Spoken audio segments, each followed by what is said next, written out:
The 13th annual Castrol 6-hour motorcycle production classic, about to commence at Amaroo Park, the threat of rain has dramatically increased tension on the grid. There's never been the potential for a faster Castrol 6-hour. The top 8 teams have all practiced under last year's pole qualifying time. The top 3 are equal on a flying 55.8-second lap.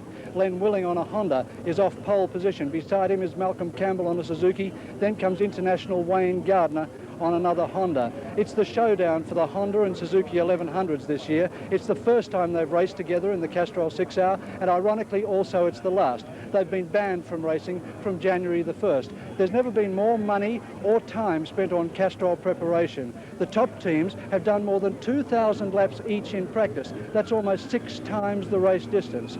This year, the race is on from the start. Even the Le Mans start, when the riders sprint across the track, will be significant in the race result. Let's go now to Will Hagan in central commentary.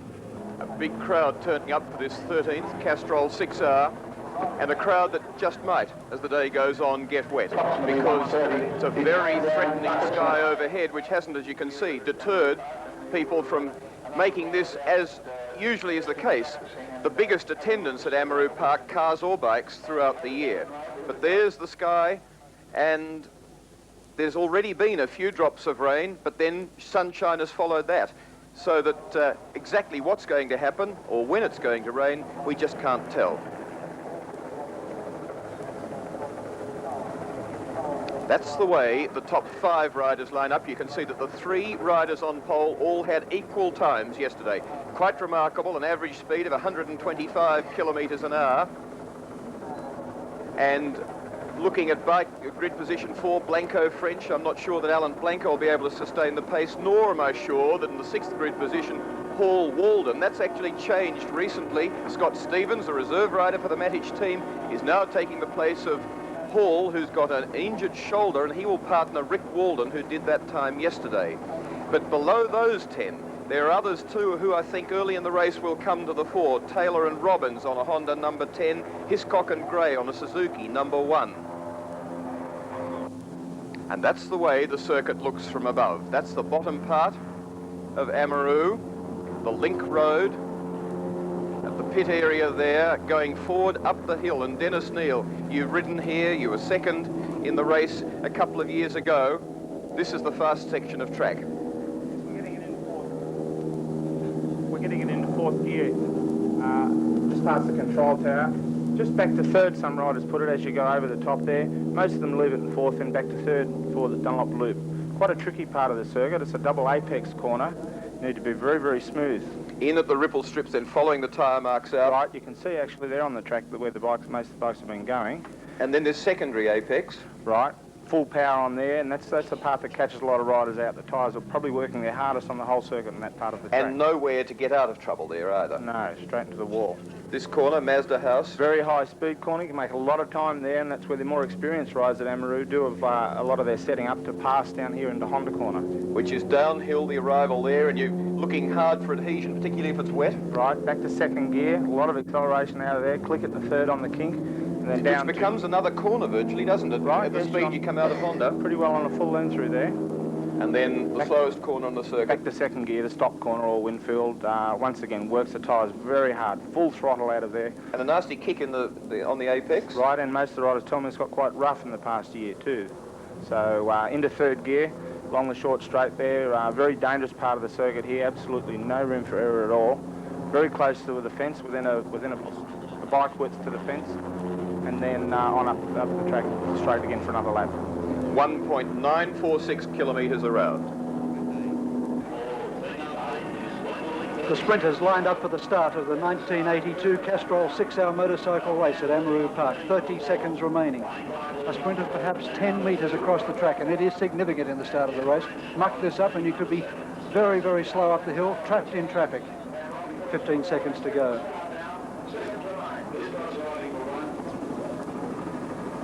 Tension rising with these riders, their heartbeat really getting on. 5 seconds. Bill Orme, the managing director of Castrol, with the flag. It's up and they're away in the Castrol 6-hour. Fast start from Neil Shivers, bike 6. But up the hill it's bike 8. The Len Willing bike.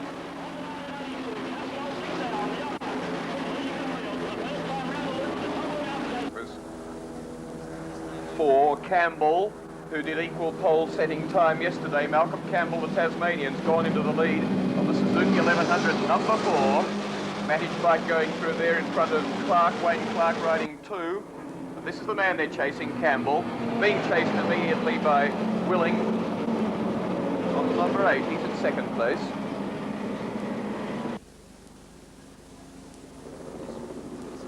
Third place then Wayne Clarke, looking for a way down on Willing.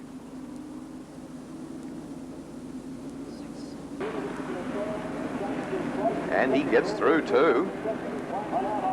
But it's still Suzuki leading from Honda second.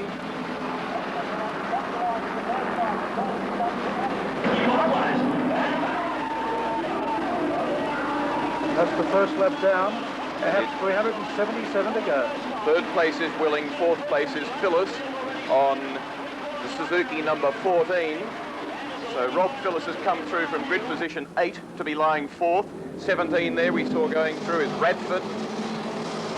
Starting the fairway back in 14th grid position. Standing lap of 69.52 seconds, and that included the sprint across the track.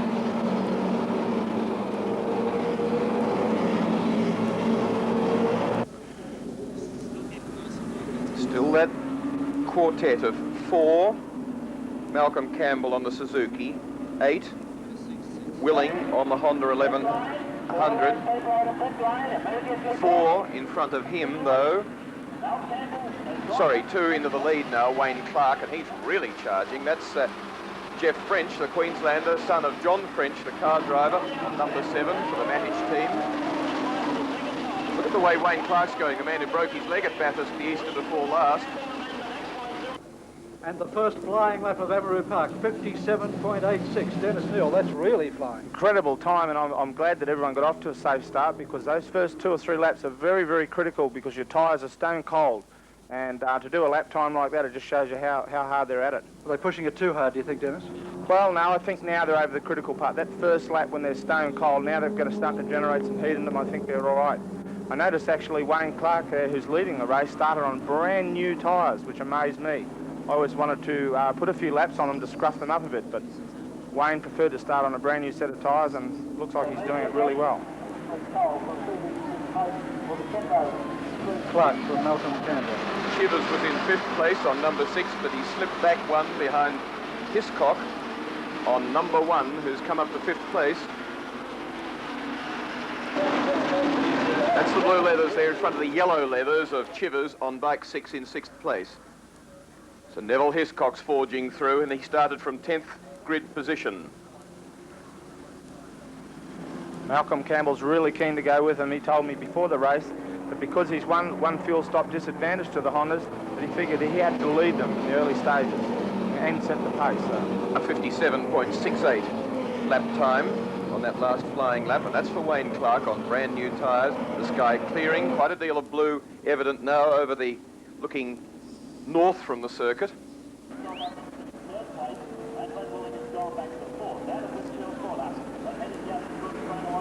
Clarke, Campbell. Rob Phyllis has joined them too now. 14, Phyllis is in there on 14. He's in 3rd place as they come by to their pit signals. Then it's 8. That's Willing. Behind him it's Hiscock. And Malcolm Shivers in 1 and 6, and 7 behind them, Jeff French. Being followed by Pete Byers on 5, and Campbell now leading from Clarke. Leading the 750 class is Bob Toomey from Ian Perro. Toomey on a Suzuki, Perro on a Kawasaki. And 3.21 seconds covers the first 10 riders.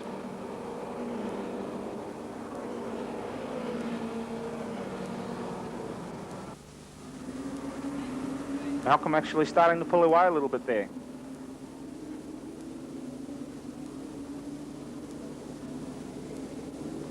I'm a little bit surprised that Wayne Clarke's going quite this well this early, because he is the number 2 rider in the mentor team. But look at number 14, Phyllis, in front of number 8, Willing in 3rd place. And Phyllis and Campbell, both on Suzuki's, obviously wanting to force the pace to try and pick up the time that they need if they're to do an extra pit stop over the Hondas. Phyllis claimed that in fact he wanted to follow the Hondas for a while and see if he could win from the back, but it's what was his race plan is obviously not what's eventuating for him. Lap time coming down to 57.21 now. We've been up around 57.8s, down to 6s, and now 2-1. I think we'll actually see them get into the 56s as this dice develops, because they're confident now that the bikes are doing everything right and they've got some heat in their tyres and they're used to the track again. So I think we'll see some 56 seconds lap soon. Lovely variation on lines there between those leading riders as they came out of Honda corner, through the kink, and now Winfield, the slow second gear corner, onto the straight round the lake, then Wunderlich corner, onto pit straight, past their pit crews, and then the burst up the hill, all of them chasing Campbell.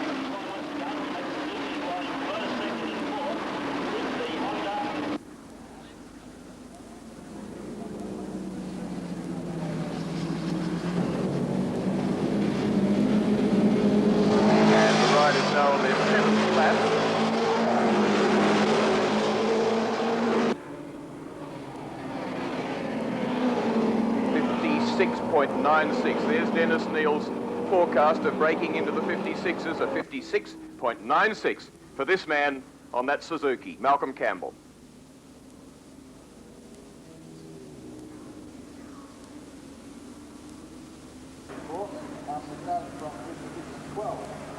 Working the bike beautifully, Phyllis behind him on 14, 8, hounding him, that's Willing. So Willing the best place to the Hondas. 4th place, another Suzuki, Hiscock. 5th place to Clarke, another Honda. 6th place, number 5, Pete Byers, another Honda.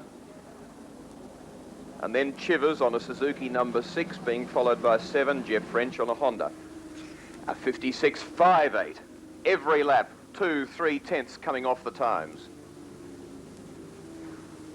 Certainly spreading the field. There's almost half a lap now between first and last.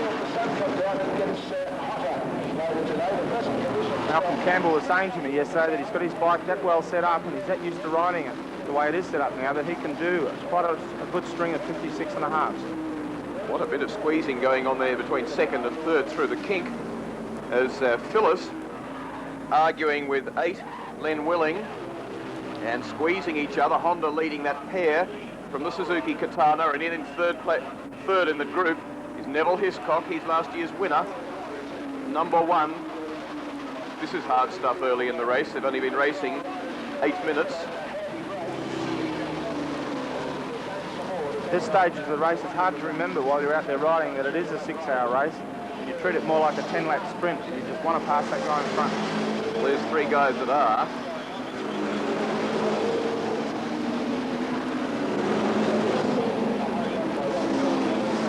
There's the race leader pulling out quite a handy little margin, particularly if they keep up this argument.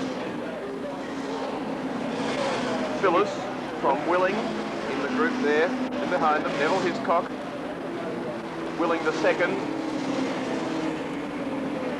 but Phyllis will have him back on the inside run to Wunderlich, not quite. And you can see the gap from them back to 5th. The next part of the pack being headed by 5 from 7. That's Pete Byers from Jeff French, both of them Hondas. Oh, beautiful stuff. And Dennis Neal, they're arriving really quickly at that point. They sure are. That's very beautiful to watch. These guys all really trust each other, and to ride that close at well over 110 miles an hour, you've got to have perfect trust in the guy that's 3 or 4 inches away from you. Which is the speed through here, through Mazda corner on that sweep. Hard in 4th gear. 4th gear. Back to 2nd for Honda corner. And full throttle on the left. You don't have to worry about serving the tyres on the left-hand side. There's only 2 left-handers in the whole circuit, so you can really give it to it coming out of there. 1.48 seconds the gap from Malcolm Campbell now back to Len Willing.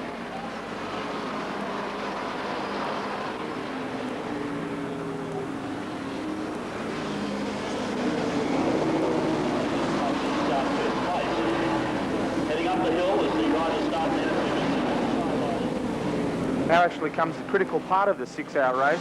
It isn't so much how fast you can lap on a clean circuit, it's when you come up to the traffic. 40 bikes being in the race, the whole time you are lapping slower riders, and it's how well you slip through without being held up. The gap first to second is 0.84 only now. You can see Campbell's lost ground. Getting through the back markers, he pioneering on behalf of the field. He's losing time. and has lost a valuable half second or more to Willing, who's tending to make a bit of a break behind him from the two that he's keeping company with, which are 14 Phyllis and 1 Neville Hiscock. This man starting to rein in Campbell. Look at the gap, nothing in it now. 1.2, he's pulled it back to.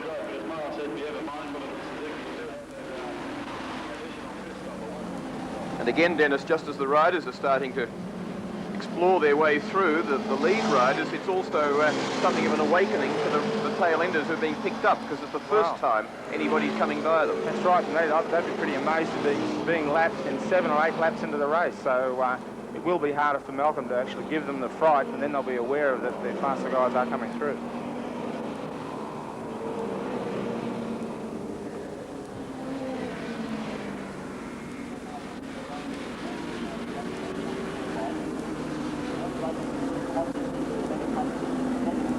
Order changed, where you can see now Neville Hiscock's in front of Rob Phillis, bikes 1 and 14.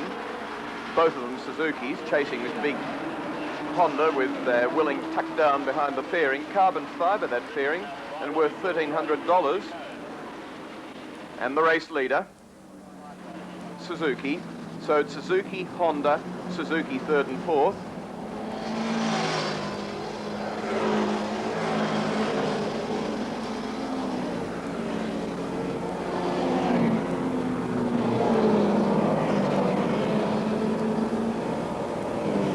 See how smooth they are. That's the whole secret to this race, is trying to be as smooth as possible and be as easy on the motorbike and your tyres as you can. Out of Honda corner again, through the kink and down to Winfield, the stop corner. And there's the man they're after, and Willing really is after him.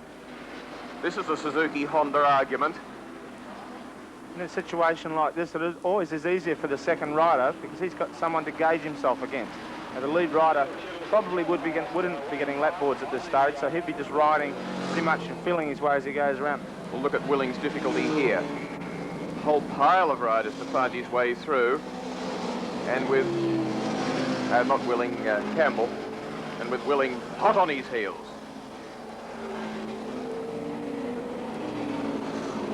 That's a real clump, which means, of course, that they're concentrating on each other rather than on being lapped, as Willing goes down inside Neary on number 39, a Suzuki 750, or Campbell at least. 20 that he's with there has been changed to a Suzuki 750, and that's John Allen. Certainly shows you how the experience counts here. He just passed about 7 riders within 2 corners. It's a real treat for those guys when a rider such as Malcolm or any of the leading riders come past you. The 6 hour, you can learn an awful lot by following them for 2 or 3 laps. They're going to have to step on the gas to be able to follow them, I think. Right. As they get a little bit more in the groove, they'll be able to follow them a little bit longer, but probably learn more in a Castrol 6 hour race than you do in a year of doing normal meetings, I think. Beautiful the way Campbell just cut inside that lap rider there, had him lined up from about 2 corners before.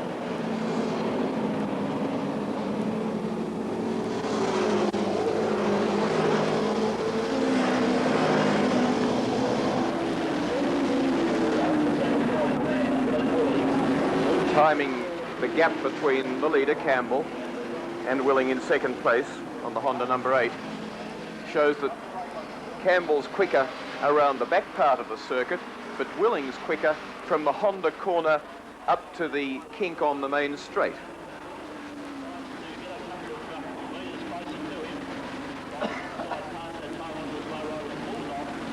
"15 minutes into the race and the threat of rain becomes a reality for Malcolm Campbell.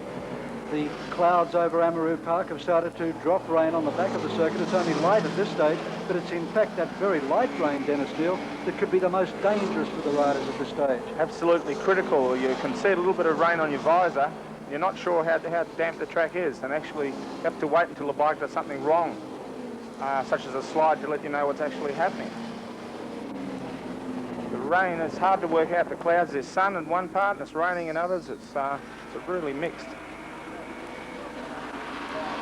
huge pity for the Castrol 6R, because the last thing we needed was the third successive year of rain. We've really all been waiting to see this huge clash between the Honda 1100 and the Suzuki 1100 at Amaroo Park in the big race, the Castrol, and we just don't need rain to spoil it.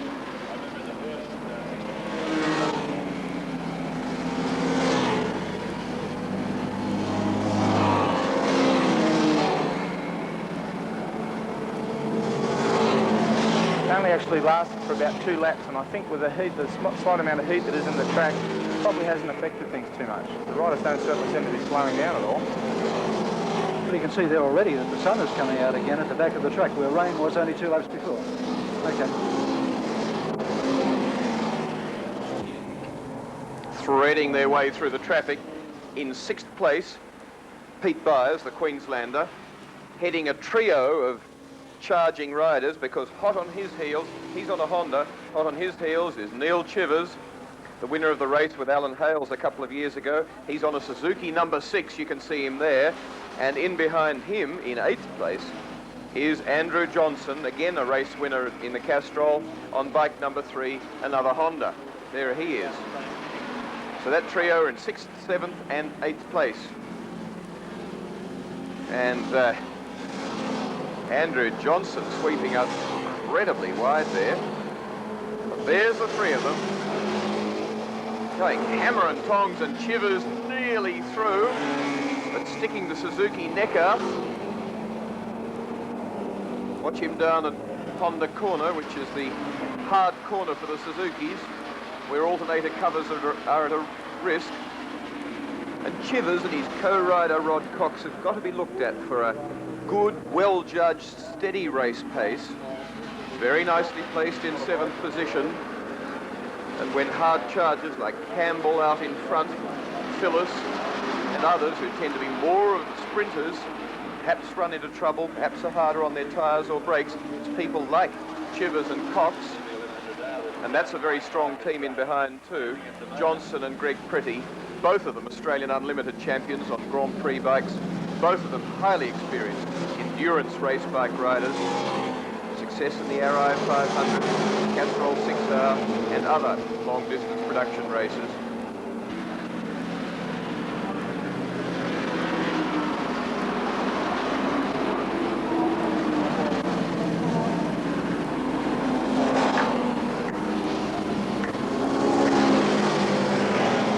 Some 5 seconds behind the leader, and the dice is really on for 2nd place between Neville Hiscock on bike 1 and Len Willing on bike 8. They've swapped the lead twice on this lap so far.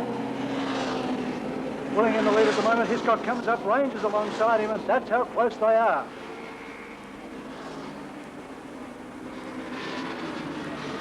Hiscock really throwing out a challenge. The big brakes of the Honda stopping a little bit quicker into Winfield corner. Hiscock with a big bit right between his teeth.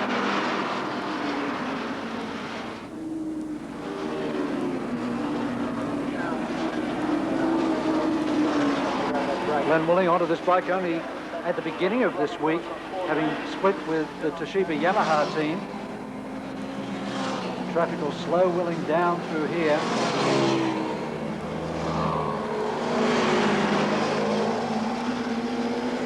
Hiscock snicks underneath to stay in touch with him. So difficult in traffic to stay in touch with the bike in front. Hiscock doing it perfectly. I think Neville might set himself up for a run into stop corner this time. Too big the gap. He'd be the most aggressive rider on the circuit, I would say, Neville. He really goes at it. But hard on his bike as well, too, Dennis. Very hard on the bike, yeah. Would have to be the most suspect in terms of taking care of the rear tyre, for example. Right, well, if the weather does hold, all the leading teams intend to change the rear tyres, so they can go absolutely 100% at it and change the tyre. There he goes. Beautiful move, fastest part of the circuit. 112, 115 mile an hour across there. And now Willing will take the challenge. Willing also not a man to back off. No, Lenny hasn't had much experience on these big capacity production bikes, but had a lot of experience on Grand Prix bikes and really knows what he's doing. the bumps in Honda Corner probably going to become an unsettling influence, especially later in the race when they get covered with rubber. We'll see if the Honda here has any power advantage up the straight. However, I doubt it. Don't really get a chance to wind them up properly on such a short straight as Amaroo Park. A little bit more. Takes fourth gear up the straight. Oh, and there's someone down, the first casualty in the Castrol 6-hour.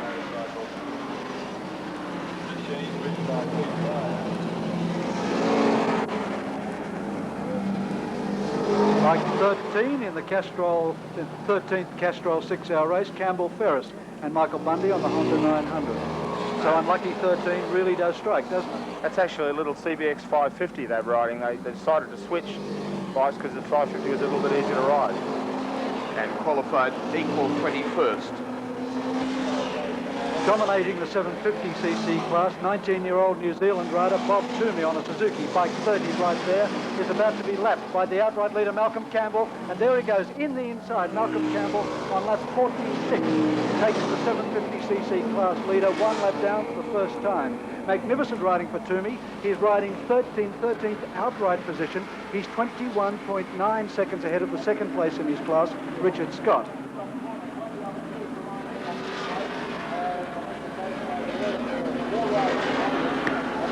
And it's Robert Holden on the bike, not Toomey.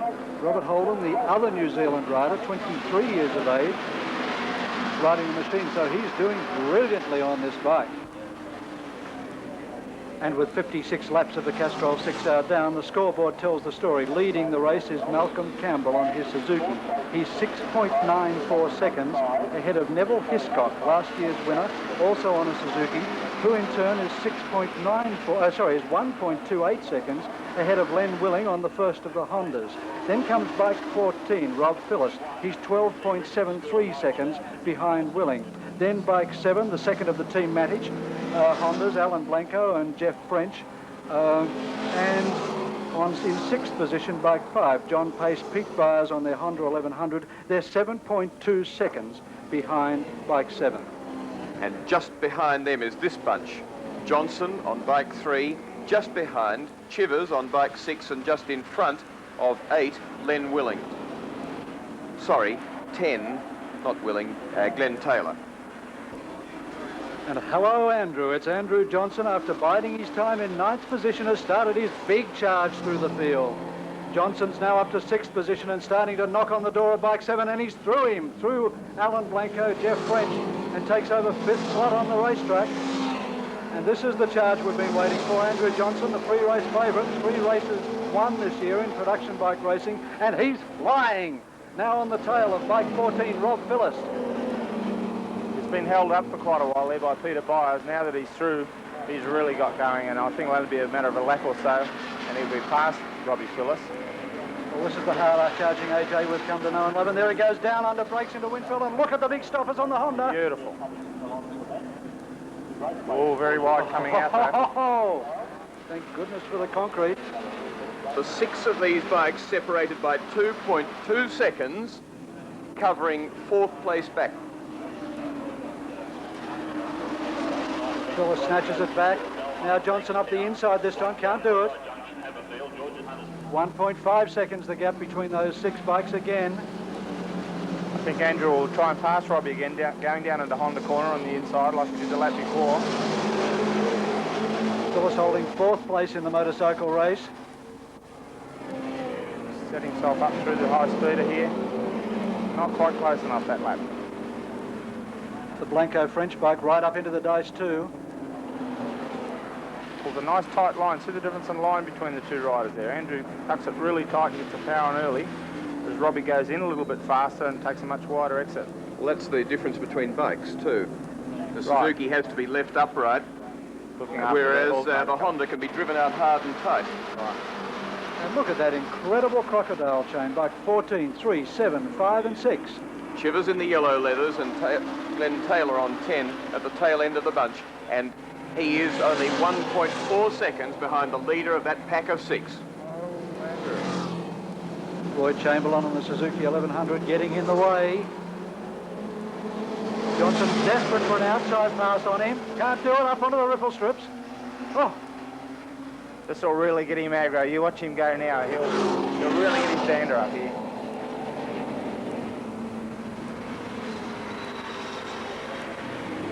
The Blanco French bike deals with Roy Chamberlain. That's Johnson.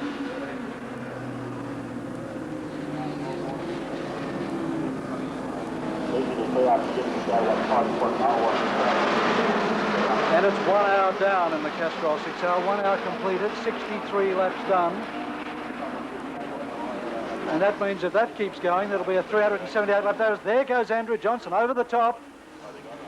And this time there's no mistake. Will Phillips try for it? No, he can't.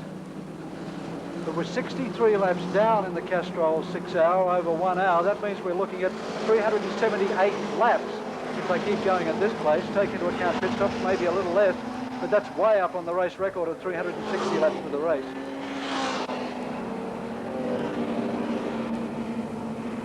And now with Johnson really trying, it's Willing and Sharp who face jeopardy in third position.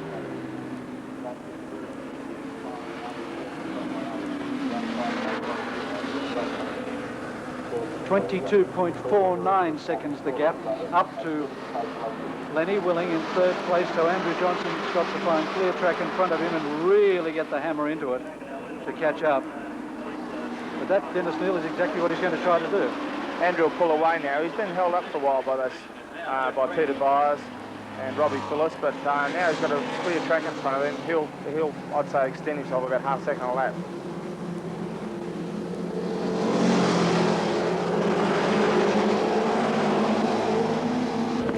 The early race leader, Wayne Clarke, was called in by his crew just after the hour because he was too slow. He dropped to 15th place, and then the international rider, Wayne Gardner, only 2 laps on the bike, started to get busy.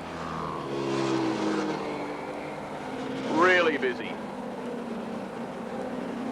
And Lucky knows what he's doing to hang on to it there out of Honda as he's just settling in and desperately trying to make up ground.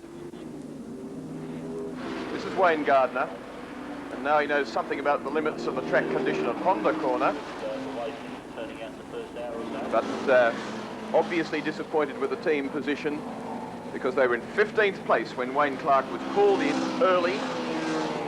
Gardner got on the bike, and now he's really keen to pick up ground, and of course with an early pit stop and perhaps an extra one over the other bikes, they're in a very bad situation. Well back in behind 20th place.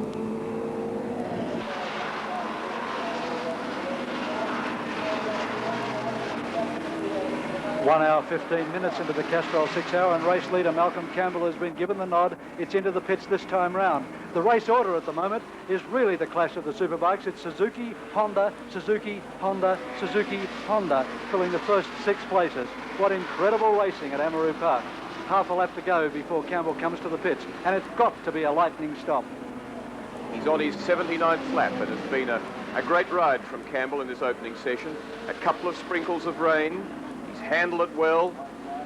He's ridden the bike pretty smoothly, and here he comes, except that he did bump the alternator cover, we think, at Honda Corner earlier on, but it hasn't troubled him. That was much earlier than halfway through his session, and now to hand over to Roger Hayes. And behind him, Richard Scott coming in second place in the 750cc class. Watches on. Oh, slow stop already. Stopped far too far out.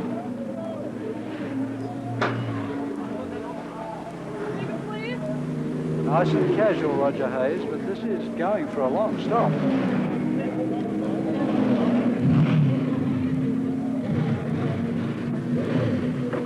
Oh, all over everyone else's equipment. What a sloppy stop. 18.41 seconds stationary as Ron Bolden goes out on the second bike in the 750 class, taking over from Richard Scott, who's done the first stint for him.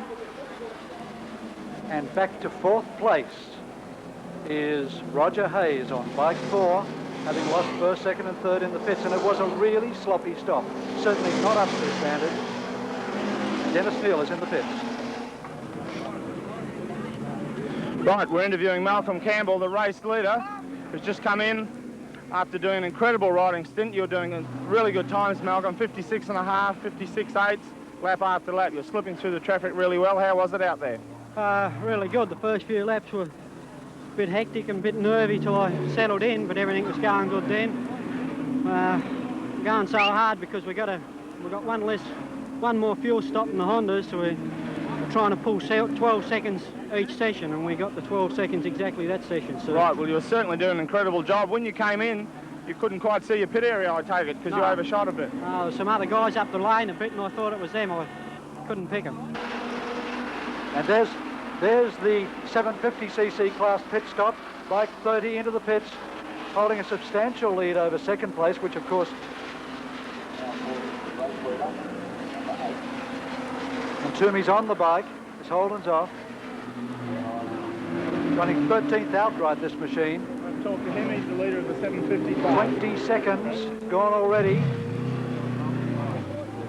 22.5 seconds to stop.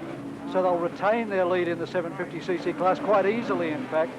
And Toomey takes his time getting out onto the track. No fuss, no hurry about this young 19-year-old rider from New Zealand until he gets on the bike, and then he flies.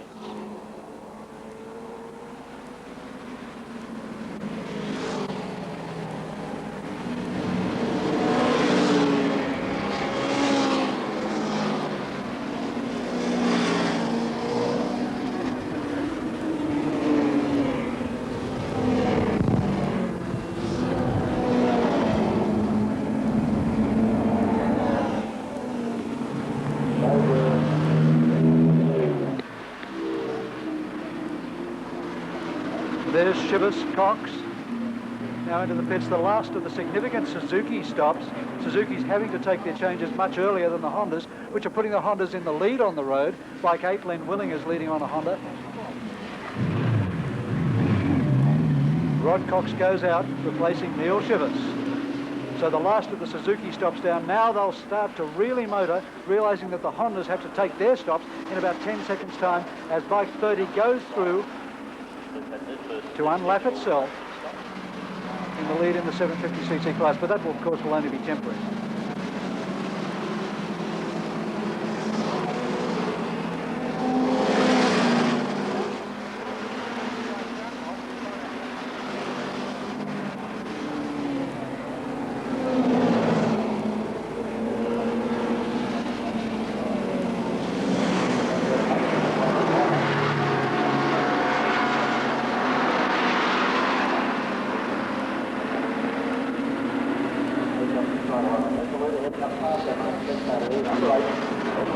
Right, interviewing Robert Holden here, who's currently leading the 750 class and coming 13th outright. An incredible job, Robbie. How are you finding it out there? It's good. The only real problem is the slower guys on the 1100s. They got a bit more grunt down the straights. You can outride them, but they just seem to get you back again.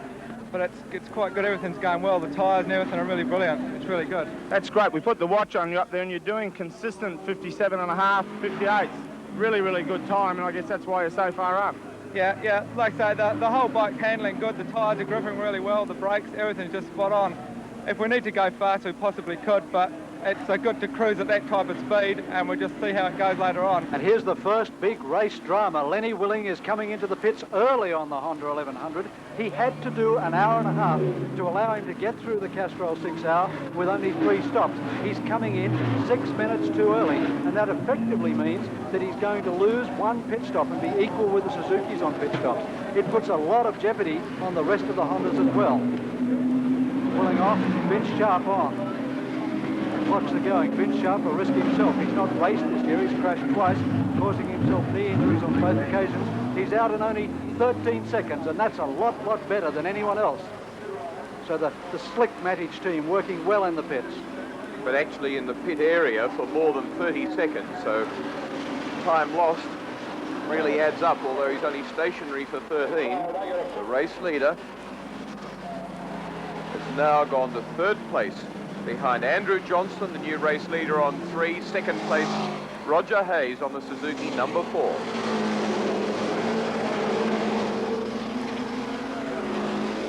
Vince Sharp on the bike now. His left knee really hurting him. He went down the road during the week and in fact faces a trip to hospital tonight or tomorrow morning to have a tendon looked at in a small operation. But Sharp, probably the very weak link of the Team Matic team. Quickly overtaken there by the Byers pace bike, and round the outside by Glenn Taylor as he settles into the bike 8. Glenn Taylor at the moment's 5th place too, on bike number 10. In fact, it's been in the opening laps. As new riders have got on the bikes, that we've seen quite a lot of drama. Wayne Gardner, who got sideways on the bike that he took over from Wayne Clarke. We saw Roger Hayes in a problem with another bike. We saw also Gardner cut across the front of somebody and nearly take his front wheel from him on the main straight. Lenny, the race leader, you just came and did an incredibly fast pit stop. How are you finding things out there? Yeah, it's pretty good. It's hard to say whether it's going to rain or not. At 1 minute there's a bit of water and then it's gone again. But the bike's going good. The traffic's a bit hectic, and there's a few people bringing a lot of dirt onto the racetrack, but provided the rain stays away, it should be a good day. The bike's handling well? Yeah, going good. Yeah, no problems there. Well, that's very good. Thanks very much. No problem. Not exactly the time for Len Willing to say that, because Vince Sharp almost threw it away there on Winfield Corner, and now behind him bike 7, the Alan Blanco Jeff French bike indicates the other team bike, indicates either he's coming into the pits or he was simply indicating his surprise at what Vince Sharp was doing in the lead. If Glenn Taylor in 5th place gets to the hour and a half mark, in which he's only got another couple of minutes, a couple of laps to do so, then he will be one of the Hondas that will be running through on 3 stops, not 4 as for the Suzukis, and now possibly this bike number 8 with Vince Sharp aboard. And there's a bit of pressure from a rider, Jeff French, who's wanting to unsettle the new boy in the saddle, although they're in the same team. Yes, they are in the same team. This would not be pleasing Frank Matic, the team leader, at all. There's an old dictum that you just don't race amongst teammates, at least not this early in the event. But look at that clash for 2nd, 3rd and 4th. The race leader at the moment is still Andrew Johnson on bike number 3. He is 15.15 seconds in front of this trio. Roger Hayes, Glenn Taylor, the latter of those 3, sandwiched in the middle, Pete Byers. A lot of people barely knew of Pete Byers when he qualified a Honda 6th here 2 Castrols ago, but he still doesn't come down to the south very often. As you can see there, he's doing a fine job. He's in 2nd place. My word, he is.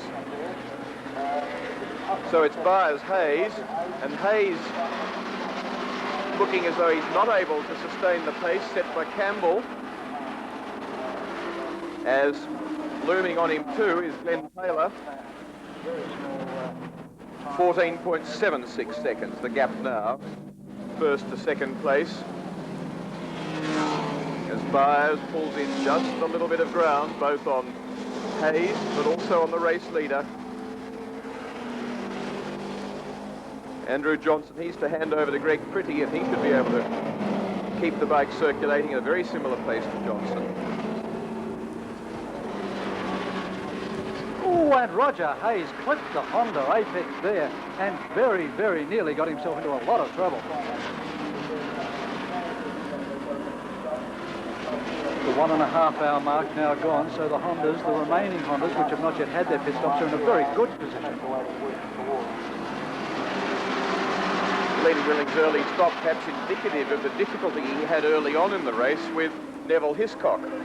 Must have been a bit expensive on fuel for Len Willing, that concentrated dice he had with him. But remember that 1st, 4th, 5th and 6th place are still to stop for their first pit stop.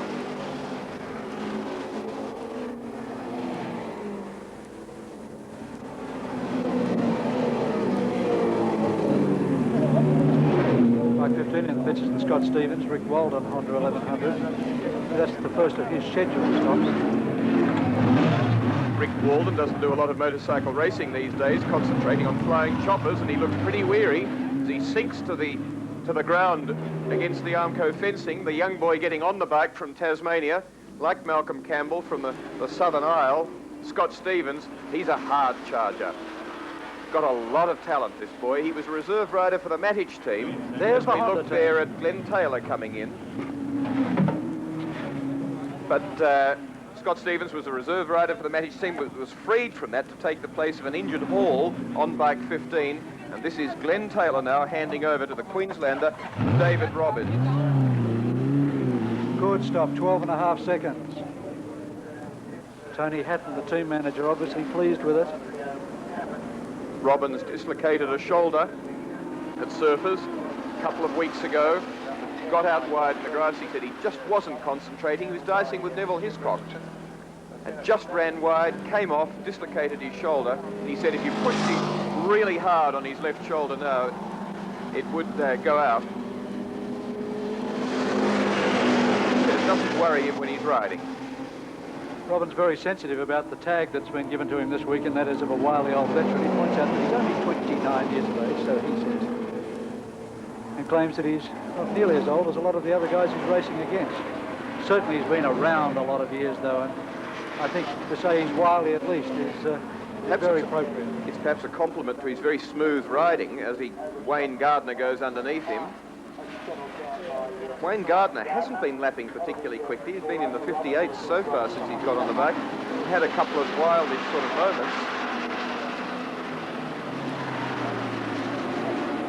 21 in behind them is Schoolar Dowson, the West Australian, and they are running 5th in the 750 class.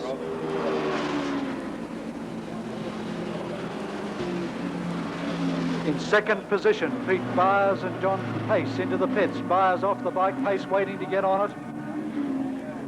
Don't go cross.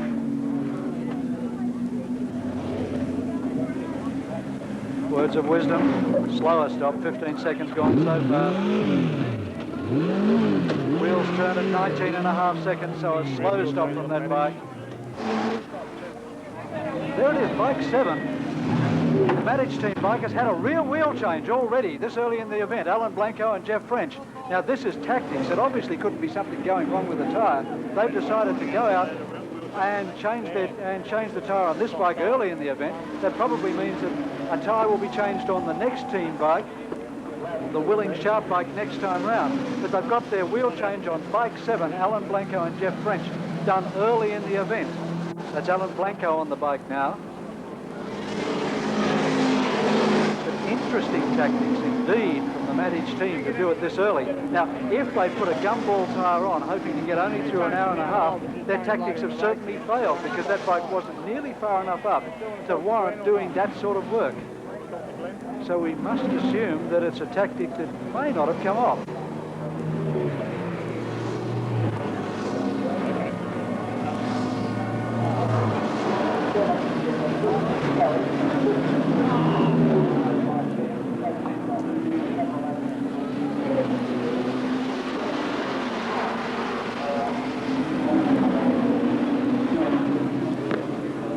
The race leader is this bike, Andrew Johnson, bike number 3, calling to the pits now, and he's been out there 1 hour, 42 minutes, some 16 minutes longer than Len Willing managed on his Honda 1100R. He's got a 27.5 second lead over second place, the Suzuki of Hayes Campbell, that's already done its pit stop, so it'll be very close between these two after the pit stop out there on the track. Casual.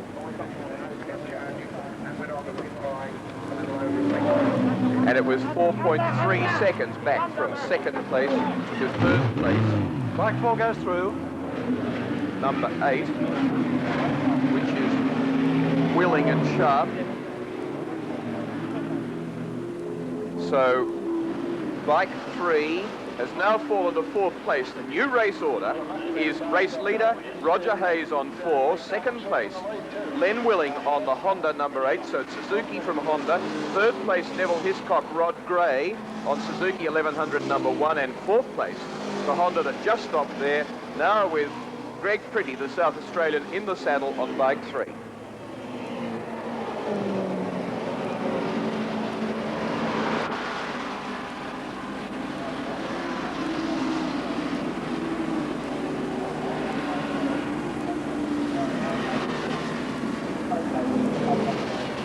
Pretty, who fell off the bike last year in the rain when the bike was similarly well positioned. And let's hear now from the man that had that bike in the lead, Andrew Johnson. Andrew, an incredibly fast pit stop. You've got a substantial lead at the stage. How are you finding it out there? It's good, Dennis. The tyres aren't sliding, they're hanging on good. I'm having a lot of problems with the traffic, but I seem to be getting around them. You look like you were really using your head at the start of the race. You weren't the old Andrew when you were out leading it. You hung back in about 5th or 6th place. Then once you started to make your move, you were really reeling them in. Yeah, well, I wanted to conserve a bit more fuel too. The first opening laps I knew they'd be going for it, and I didn't want to be with them, but I just wanted to pick them off. That's obviously been successful because you have remained out there longer than any other bike. Yeah. With 1/3 of the race distance gone and the first pit stop's over, this is the race for the lead in the Castrol 6 Hour between Roger Hayes on bike 4 and on bike 8. Vince Sharp coming up, ranging alongside him. Less than 10 seconds covers the top 4 riders in the Castrol 6 Hour. An incredible race. Hayes has been reeled back by Vince Sharp on bike 8 to see Matic Honda, and there seems to be nothing that the wily Roger Hayes, twice winner of the event, can do about it. He's been snicking his way through traffic, trying to put slow bikes in between him and Sharp, but to no avail, because now Sharp is right on his tail. See there, Hayes just manages to put a slow bike between him and give himself another respite. In 3rd position on the road is Neville Hiscock, and in 4th, Greg Pretty on the Team Honda bike that Andrew Johnson gave to him. And after 119 laps of racing, only 6 seconds separates the first 4 bikes.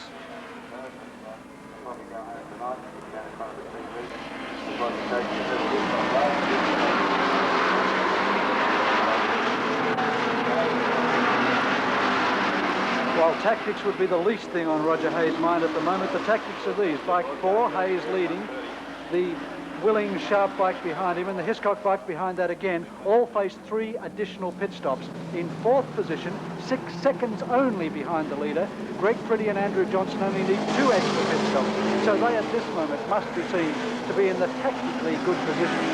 And that gap 1st to 4th has come down to only 5 seconds, as in 4th place, Greg Pretty on bike number 3, Honda number 3, is catching Rod Gray, the South African, as the lead changes, catches the South African on bike number 1, co-riding with Neville Hiscock on the Suzuki. So now Honda leads from Suzuki. Suzuki's also in 3rd place, but being caught by another Honda. Vince Sharp being helped perhaps by bike 7 trailing him a lap down with a new rear tyre. He's been sticking with him all the way on his charge through the field to the lead. A bit hard to count how many leaders we've had in the race so far, but there's been quite a number. But this is the first time for bike number 8, Vince Sharp, a man who was concerned about having a pain-killing injection this morning on his leg, who went to see the doctor between practices yesterday and today, quite likely to have to receive medical treatment on it after today's race. Wasn't too sharp a pit stop, but it didn't stop them from hitting the lead. And for the 3rd time in 2 hours, the rain starts coming down again, and that's brought Max Thompson and Bernie Summers on their Kawasaki 750 down. That's Summers on, or rather off the bike at this stage. And that shows that you're going to have to be very careful out there now, because that shower of rain, which is almost invisible to the riders, but which is covering the track with a small amount of water, is making the conditions here very dicey indeed. Enough rubber now being laid on the track that a mixture of that and water makes the conditions treacherous. But the situation at the lead has changed again, with Roger Hayes forging back in front of Vince Sharp. 4 different bikes have led the race so far, and Sharp takes him on a wide outside line on the run up to the loop. And there he is, and he entered the loop first, and things are treacherous. This is the moment when anybody could come undone. You see there that the second Matic team bike, the Jeff French Alan Blanco number 7 Honda, is back in front of bike 8, and there's Roger Hayes Now looking as though he might slip just a touch behind Sharp. Sharp who's doing a great job backing up a very good early session by Len Willing, and the rain is really getting serious. Oh! Vince Sharp, that deserves applause. What a fantastic save. Well, there's going to be a fair deal of that in the next few minutes, I think. The riders know the conditions. No time to fit wet weather gear. Leather's absorbing the rain. And with nearly an hour still on the bike for some riders, unable to get waterproof gear on. And Sharp a peel off on his visor. Might just be an extra Perspex coating on it. Let's have a look at that one again, if your heart can take it. Oh, how sideways can you get? And he's still got to get around the corner. And that would have earned applause and relief from a fair number of the people in the pit counter.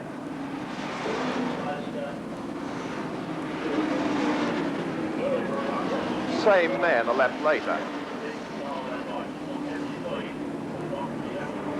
Now that's better. And there's a fall in the rain. Number 35 is Hodgson Peter Muir on a Honda 750. Wayne Gardner, incidentally, on bike 2. The only Honda 750 in the race. And there's bike 8, the race leader, is down. Vince Sharp has thrown it away. So on lap 130 of the Castrol 6 hour, the first leader crashes out of the race. That's Sharp up on the left of your screen, limping away. That's the knee that he hurt during a practice crash earlier in the week. So it would appear that he survived this one without major injury. But what a great disappointment for the Maddage team, and especially for his co-rider, Len Willing, who did such a wonderful job in the first hour and a half to put this bike into a winning position, only to have a combination of the rain and, dare I say it, Vince Sharp's lack of race experience this year put it away. There's that's new the man leader that's inherited the lead, Roger Hayes on 4. Got a nice lead over 1. Rod Gray, the South African, the Suzuki that he shares with Neville Hiscock. Third place then on 3 is Johnson Pretty. It's 9.9 seconds exactly the lead. The gap first to second, Hayes back to Hiscock, and it's 3.5 seconds. The gap back to third place Pretty Johnson.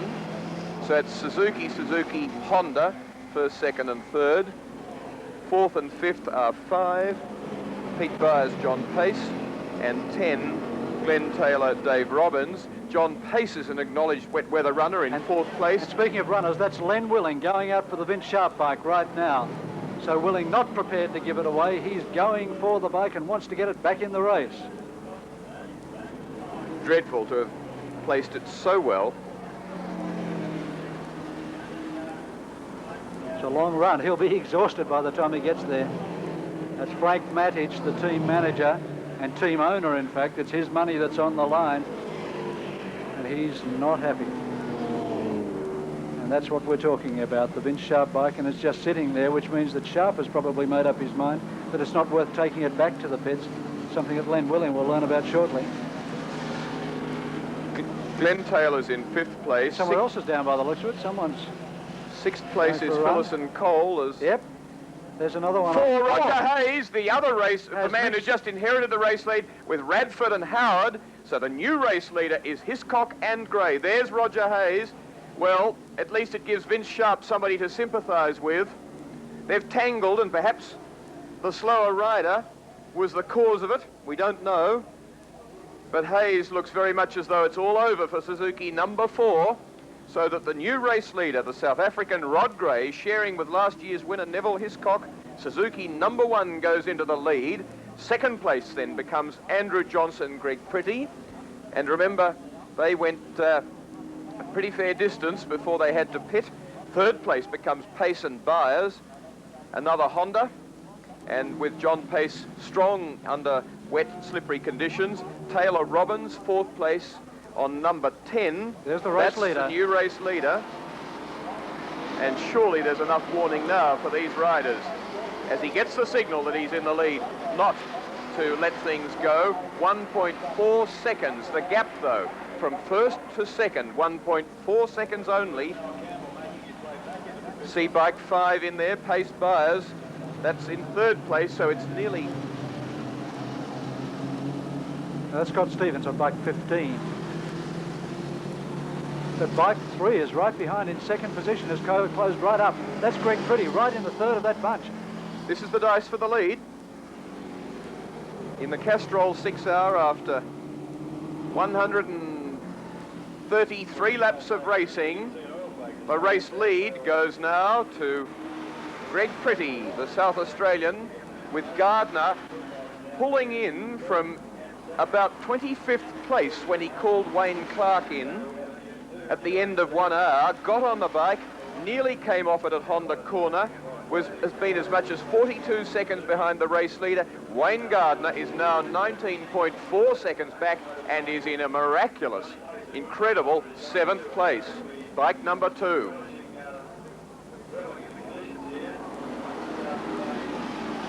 A great wet weather runner in the previous 6-hour races. And there's the Roger Hayes bike back in the pits now and being prepared. Malcolm Campbell getting ready to get on the machine. The crew's having a good look over it now, measuring the tread depth of the tyres, and that's pretty important.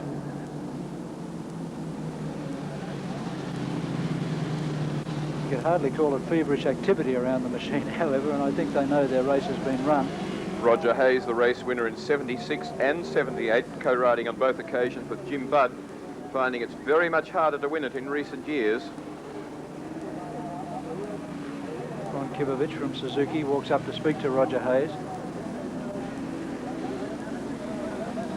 Roger not too keen on the wet. He doesn't particularly like it.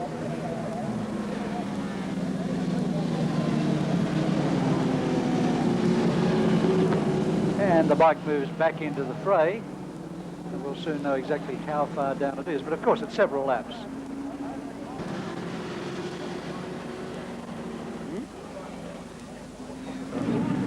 Roger, terrible luck. You're in the lead there, had a substantial lead. Started raining and people coming down like 9 pins. What happened in your case? With some slow traffic, and the guy in front of me over the top of the hill, he just fell off, and I had nowhere to go, and the bike hit my bike, and down I went. Did it do much damage to it? I think it's only twisted, just the front end, you know. I think we've got it almost straight. You sent Malcolm back out on it? Yeah. How were the tyres hanging on in the wet? Not too bad. It was just, you know, conditions were bad, and I was just trying to ride to the conditions, you know.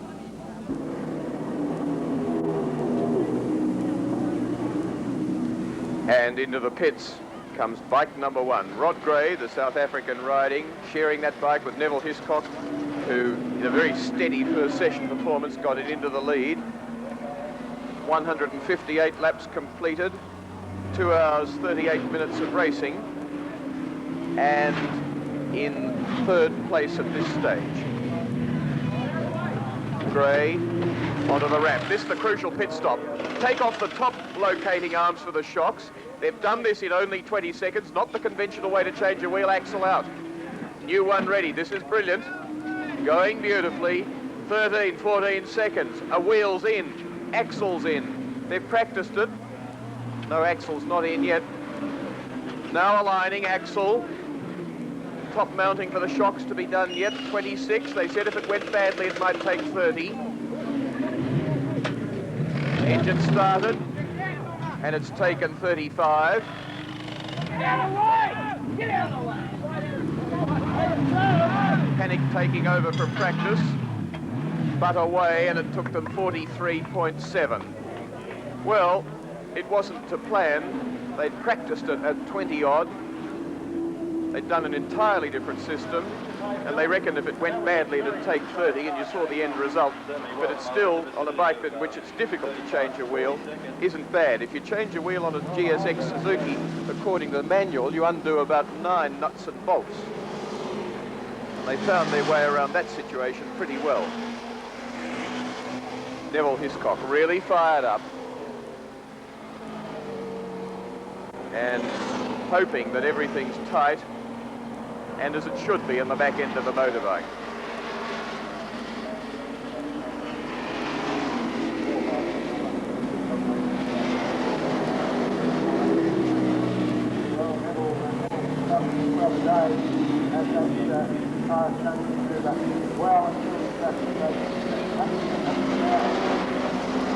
Also in the pits, Wayne Gardner and Wayne Clarke, who came in early and had to do a tyre change, having gambled on the wrong compound early on, as was the case with bike 7, the French Alain Blanco Matic team bike.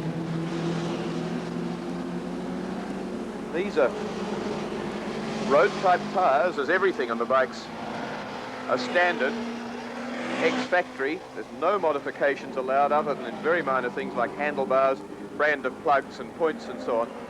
But they're standard motorbikes with mirrors and things removed, and therefore they must run treaded road tyres. But the factories, Pirelli in Italy and Dunlop in Japan, have been busy this year working with Frank Matic and with Dennis Neal respectively in developing different compounds and tyre constructions so that they've got almost a race selection of rubber, although they are essentially road tyres.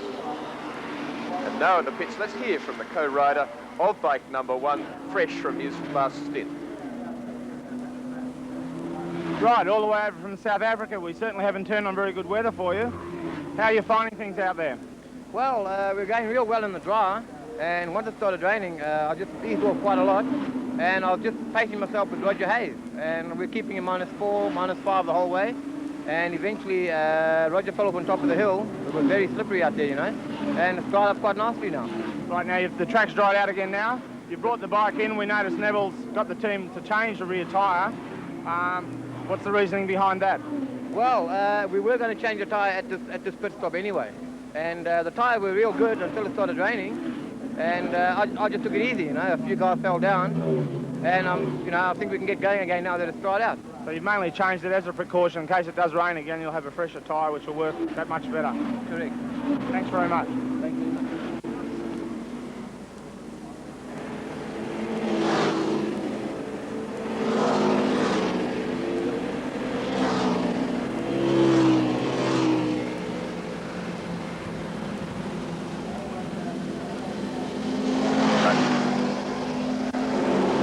And you see there how Neville Hiscock, now really fired up on bike number 1, overtook the Wayne Gardner, Wayne Clarke Honda number 2 in his opening lap out on the track.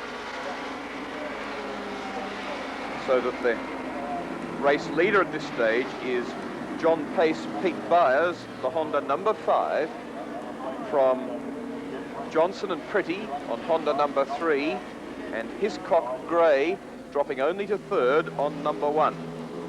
Behind them, Gardner and Clarke, number 2. Boy, he's really aggressive with the bike too.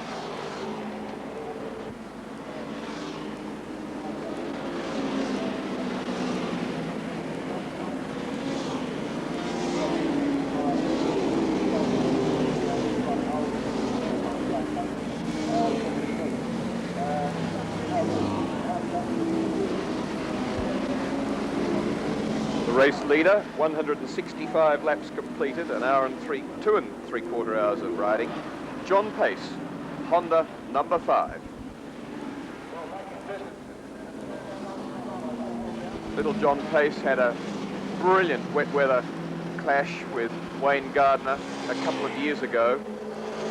And then we saw a very nasty accident here at Amaroo up in the Dunlop Loop on a Grand Prix bike in a telecast meeting. And round the back of the circuit, it was about there, I think a few metres before this point, the track was wet there and dry elsewhere, and John just got into the most horrific slide, was thrown off, and his leg badly broken. But he's recovered beautifully from that, showing a lot of aggression and planned pace, and really has run that bike nice and steadily. and now leads from 3, Johnson Pretty on their Honda, 2, Gardner and Clarke, another Honda, and 6, the best placed of the Suzukis, Chivers and Cox, 1 lap down. There's the best placed of the Suzukis. As you can see, 1 lap down, it's in 4th place.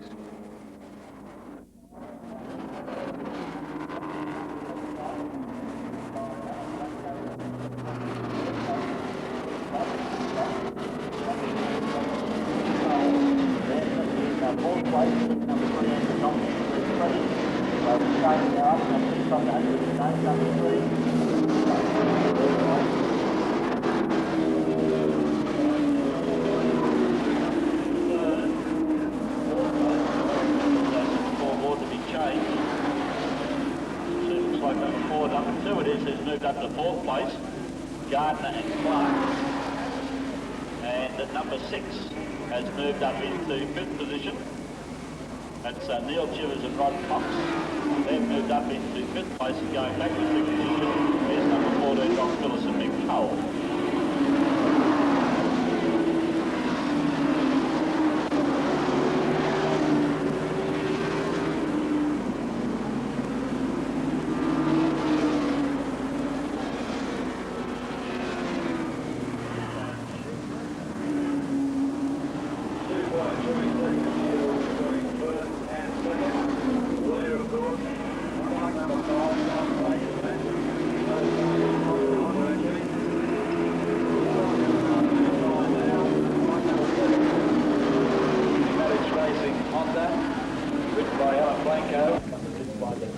Chivers Cox changing over when in 6th place. They called into the pits at 1 lap down, had been overtaken just before the stop by Phyllis Cole on another Suzuki. So Honda's running 1st to 3rd, and Suzuki's 4th and 5th. 5th place they were in until the pit stop. Bike 10, the immediate threat to them, the Glenn Taylor, Dave Robbins Honda number 10, followed by the Hiscock Rod Gray Suzuki number 1.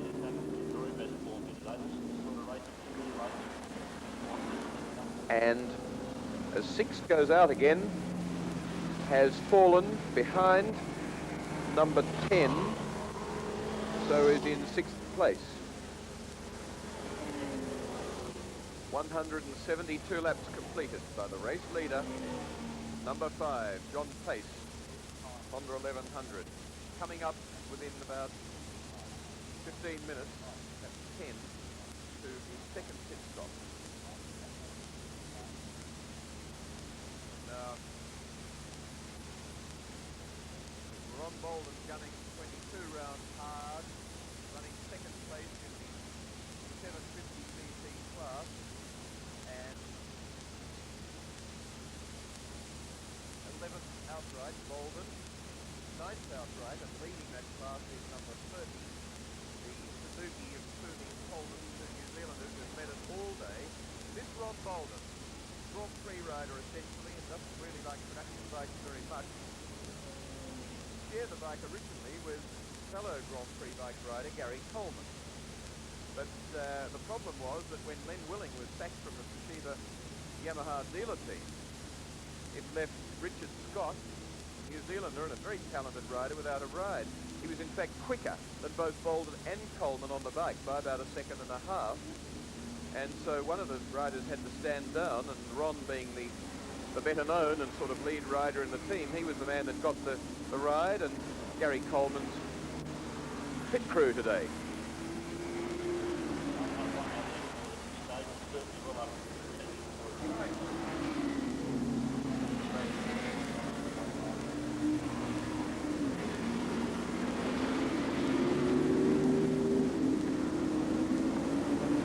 And with the half distance of the Castrol 6 Hour coming up, 184 laps completed, which goes towards making a race record at Amaroo Park. This is the official leaderboard. In 1st position, Bike 5, John Pace and Peter Byers on a Honda 1100, yet to have their 2nd stop. In 2nd position, Bike 7, Alan Blanco and Jeff French on their Honda 1100. Dave changed a tyre early in the event, and they're flying on bike 3, in third place, bike 3, Andrew Johnson and Greg Pretty on their Honda 1100. Then comes the first Suzuki, bike 14, Rob Phillis and Michael Cole, ahead of Wayne Gardner, now up onto the same lap and flying after his second stop, because remember he stopped earlier the first time on his Honda 1100. And then in 6th position, bike 1, last year's winners, Neville Hiscock and Rod Gray on their Suzuki 1100.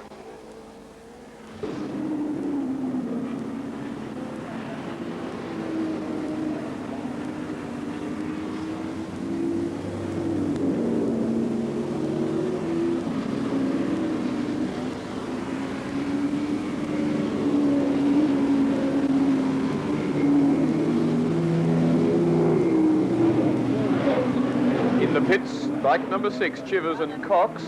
They're lying 9th place, 1 lap down. They're the 4th of 4 bikes that are 1 lap down. The bikes behind them are 2 laps down, and look at that alternator cover. My goodness. Well, that's the vulnerable part of a Suzuki, and you can see how vulnerable. It's destroyed. More consistent with being down the road than actually scraping it, isn't it? Indeed it is, because it's rubbed over a very wide surface and on the upper part. Indeed. And yet the muffler, the tank, looks okay. It's hard to sort out what would... There's a dent in the end of the muffler. Yes. Scrape there. Might have had a little drop. So things really starting to consolidate now for Honda, with them holding first, second, third, fourth place being held by Suzuki, Phyllis Cole, 5th place Honda, 6th place Suzuki, 7th Honda, and 8th this Suzuki. Oh, yes, it's certainly been down the road.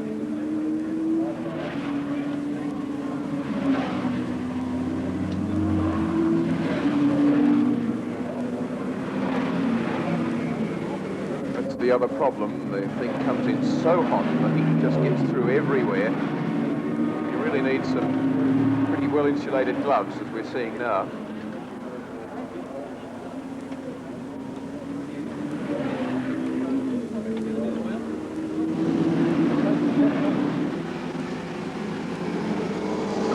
Looking good. John Pace, bike 5.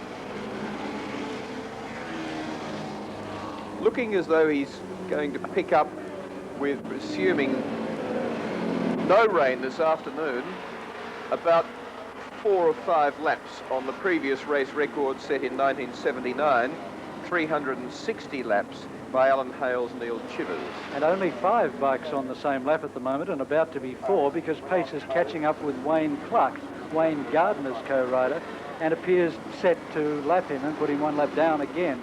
So Gardner, having ridden a terrific race in the mid-range, especially during the rain, is about to see the placings that he's picked up whittled away again.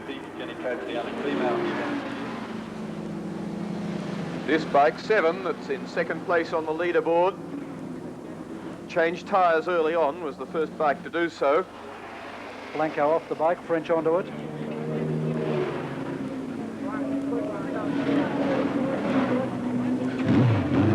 And away in particularly quick time. 12.02 seconds the pit stop. Gee, this Matic team is so slick in the pits. Under the control of young Chris Matic, son of Frank, it would have to be the most professional team that we've seen coming to Australian motorcycle sport this year.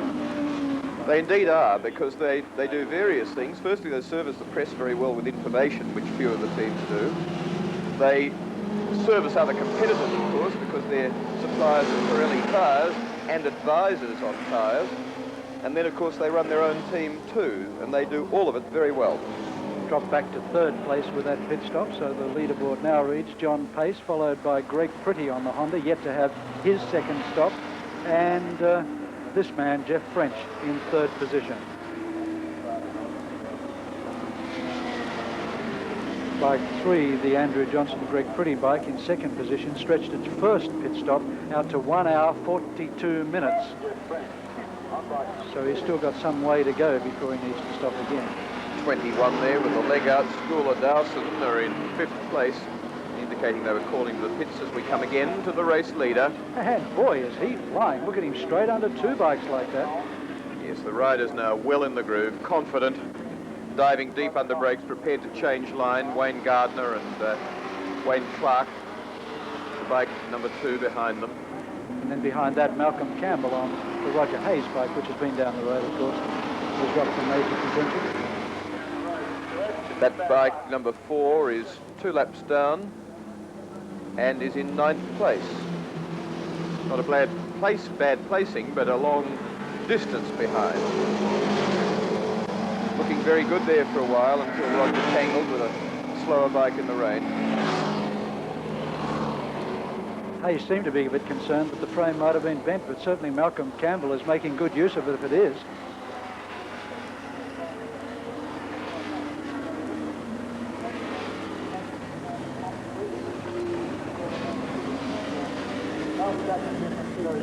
This, John Pacer said, is his last production ride. He's next year to take on a Suzuki 500, and there is bike 10 into the pits. Glenn Taylor and Dave Robbins. Robbins on the bike, getting off to give the bike over to Glenn Taylor, the young Team Honda rider from New South Wales.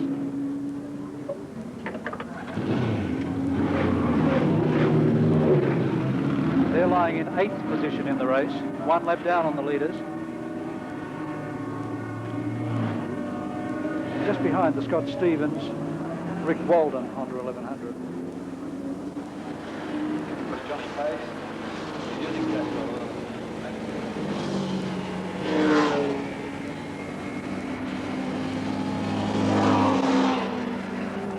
Taylor feeling the bike out. Getting himself nicely set as bike 3, Greg Pretty, comes up to get him. Pretty yet to take his second stop.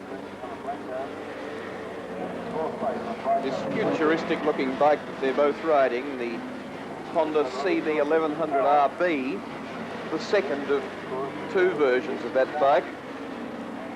The first was non-faired, but this one comes standard with the fairing, with the dual seat or single seat facility, so that behind the rider's tail, over where the pillion would sit, is a cone section that covers the seat, but that's quickly removable with 2 screws and becomes a 2-seat bike, and to be followed, RC it is, not RB, as to be followed by apparently a similar model for next year, but they'll probably bring it back to 1,000 cc's. At 1,100 cc's, it develops about 108 brake horsepower, and in the riding manual for it, the gear chart shows that at 9,100 revs, 5th gear, it's doing 262 miles per hour. Just lapping kilometres. And just lapping then the Grand Prix riders of Greg Johnson and Chris Oldfield on their BMW, sponsored by the Drum Tobacco Company, one of the outside sponsors of the sport, and we're indeed getting more outside sponsors into the sport all the time. It's very good to see.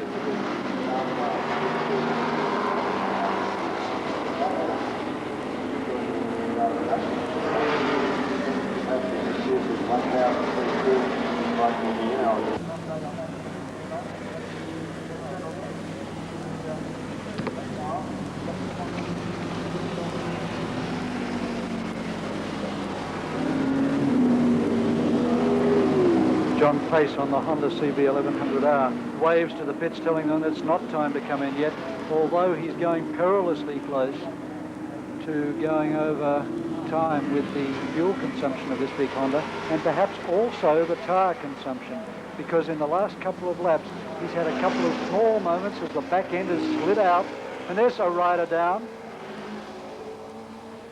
Obviously a Honda rider, we can't pick it yet. It's the Brian Collins bike.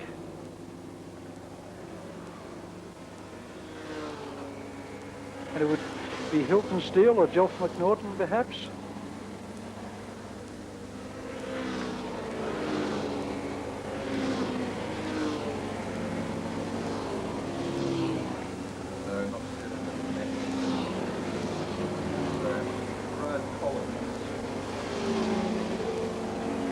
Here comes bike 5, race leader in for his pit stop. Finally. There he is. John Pace on the bike. Tyre change coming up. Tyres off in 7 seconds.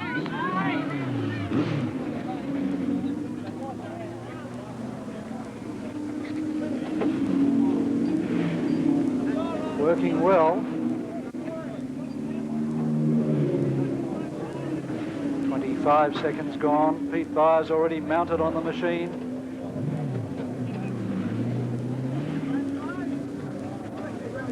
Phil Costick, the boss of men's action motorcycles, up front there. Here Jack's working. 40 seconds gone.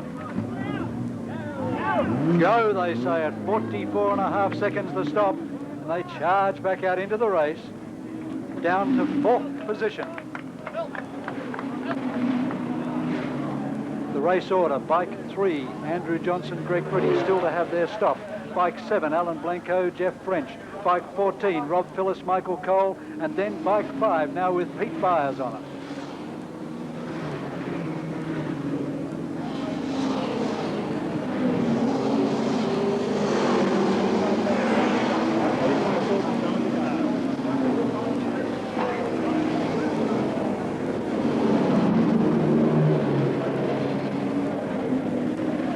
There's the old tyre that came off. Dennis Neal, who's in the pits, would be in a very good position to assess the situation there. Pirelli tyre.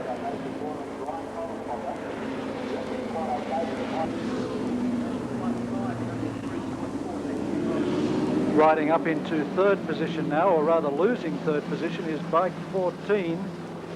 Rob Phillis and Mick Cole to this man here, Neville Hiscock, who's starting to storm through the field, has just picked up Hiscock, or rather picked up Phyllis Cole and dealt with them severely. You can see that they're dropping right back, and now he's out chasing. 20.63 seconds the gap between him and Alan Blanco, Jeff French in 2nd position. So Neville Hiscock now starting his charge.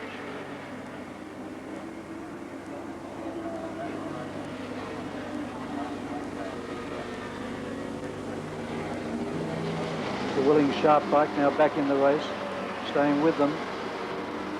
Of course, after its drop earlier in the event, it's way down. Neville Hiscock sharing something with the 1980 World Car Racing champion Alan Jones, both of them being sponsored by Akai.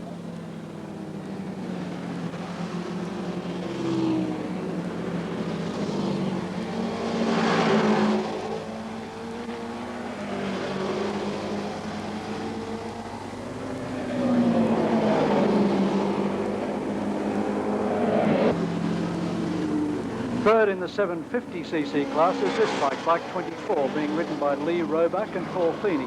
Lee Roebuck on the bike at the moment.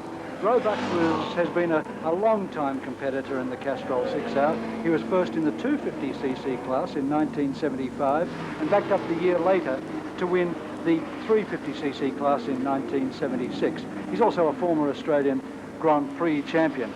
Paul Feeney, who's sharing the bike with him, was the find of superbike racing 2 years ago, stepping onto the big, ugly Kawasaki that used to be ridden by Graham Crosby. And he did very well with the bike indeed. Both of them very experienced riders, both of them quite aggressive and doing well to keep their Kawasaki in 3rd position in the 750cc class. The Kawasaki itself, the most powerful machine in the 750cc class, perhaps 5 miles an hour faster than any of the other bikes up the main straight, but hindered a little bit by having its foot pegs slung very low on the bike, therefore reducing ground clearance and slowing the machine through corners. Although, as you watch Lee Roebuck there, he's really pushing the bike along.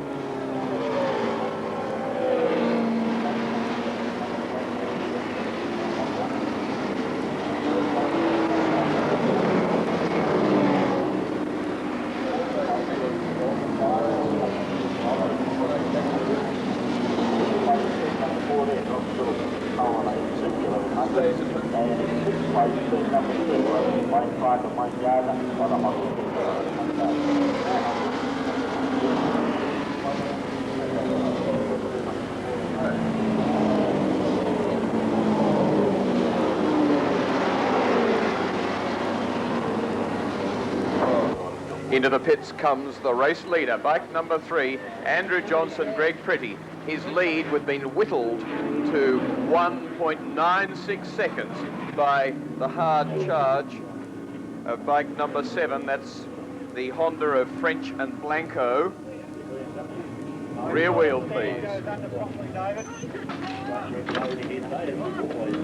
AJ, Andrew Johnson, destined for possibly for an NS 500 Honda Grand Prix bike, one of the fastest bikes in the world for next season's Grand Prix racing. 15 seconds now in the pits. The horrifying moment when things can really go wrong as you slot the new wheel in. Not quite new the tyre, you can see it's just been bedded, it's got the smoothness off it. It's 29.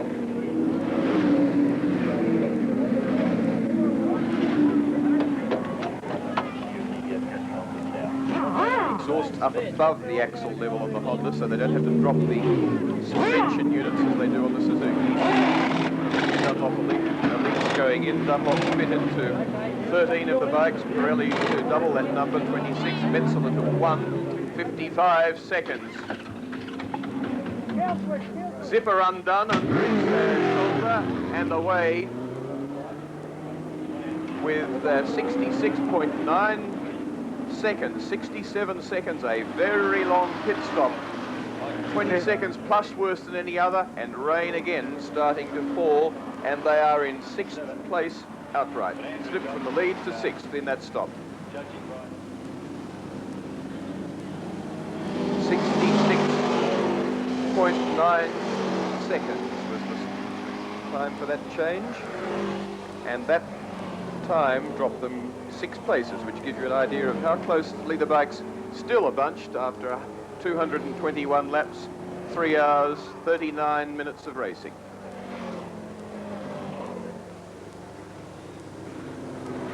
Talking to Greg, you got a slight lead there, Greg. You came in, done a usual pit stop, and you've changed your wheel as well. What was the problem?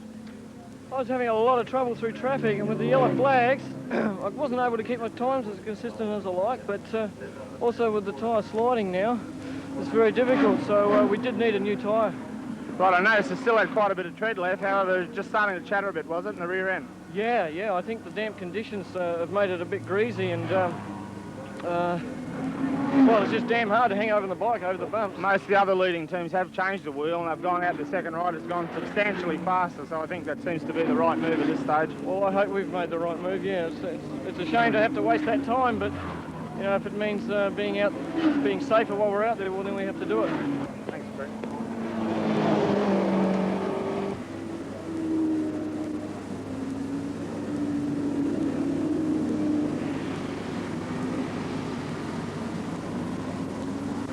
That's the new race leader, bike 7, Jeff French on it, the Team Matic Honda. And just riding with him is bike 10, Glenn Taylor, who is 1 lap down. Right there you can see him behind, is 1 lap down in 7th position. And anxious, of course, to get himself back on the same lap, so we could well see Glenn Taylor starting to mix it with Jeff French. French in his first ever Castrol 6R, the son of John French, winner of the James Hardy 1000 at Bathurst last year. And a man who's keen to take out the double to win the Castrol 6R, just as his famous dad has won the premier car race, production car race in Australia. And what an incredible coup it would be if he did it on his first on his first try here at Amaroo Park. And behind that race leader, we've had a change for 2nd and 3rd, where Hiscock Gray on their Suzuki number 1 has been overtaken by the Pace Byers Honda number 5. So the race still really hot. This 13th Castrol 6R, and unbelievably the 3rd in a row that's been bedeviled by rain, wet track, treacherous conditions. This bike, bike 7, changed its tyre very early in the race. And in doing so, set co-rider Alan Blanco up for a charging run through the wet conditions, which has certainly not done the team's chances any harm at all. I spoke to Frank Matic, the team manager, a small while ago, and he said the only reason that the bike was pulled in early for the tyre change was to allow the other machine, the Willing Sharp bike, the other bike in their team, to have an unhindered tyre change itself later in the event, so that the two tyre changes didn't happen on top of each other. And the rain now is starting to come down again and looks like it's going to settle in for a little while, as it did at just before the 2-hour mark. We'll be a few minutes before the track's wet and before adhesion really deteriorates. But at the rate it's coming down, that will happen.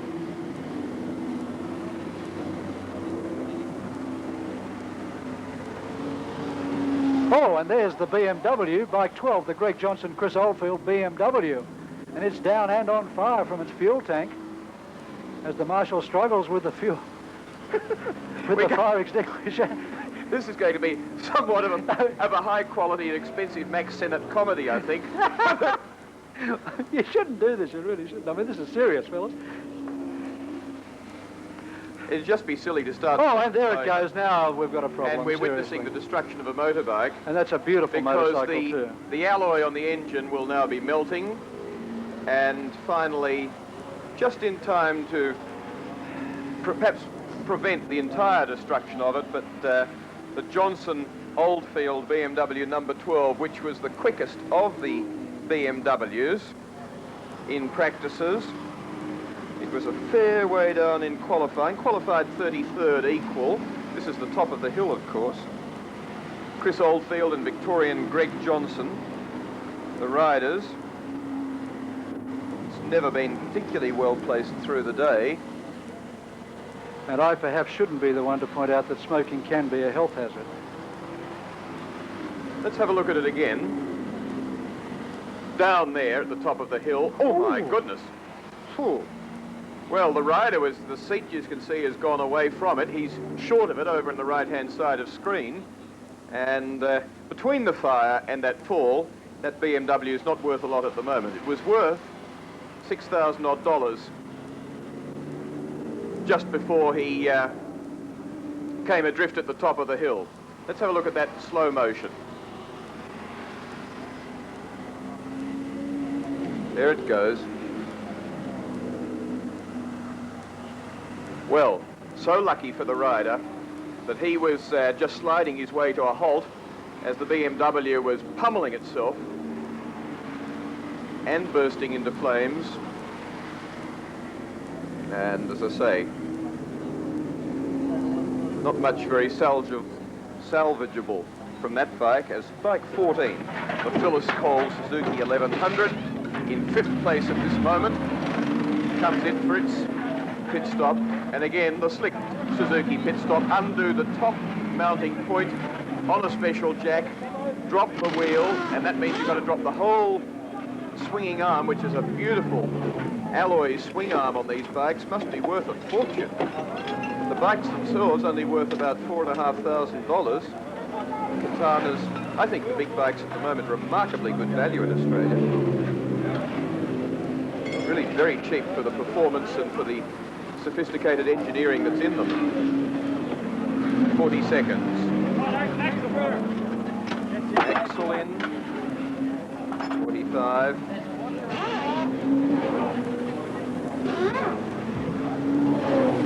Dropped one position so far behind the Andrew Johnson Greg Pretty bike. Mick Cole, the man who was so frustrated years ago on a CBX Honda when he was caught in the pits with a pit stop that just went wrong when he was in the lead in the Castrol 6-hour.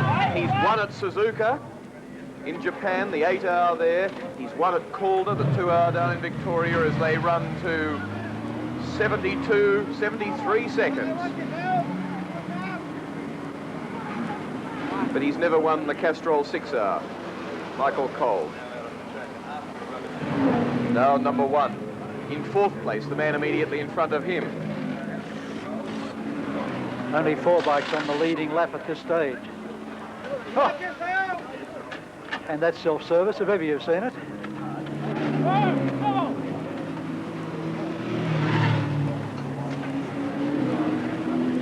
And going to a different rear to the elite that they were running earlier. It's a different pattern. So they've not only changed tyre, they've changed type of tyre. 35 seconds. Rod Gray on the bike. Down and away in 40 seconds. A very good one for a tyre change. And away in fourth position.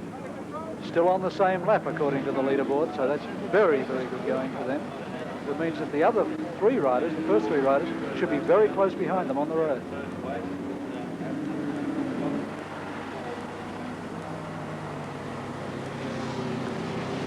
Gray feels out the conditions, taking no risks at all. The current South African Formula One champion, which he won last weekend at Kyalami, the race meeting in which tragically Keith Peterson, elder brother of Dave Peterson, was killed, which is why Dave Peterson isn't here today, although he was entered.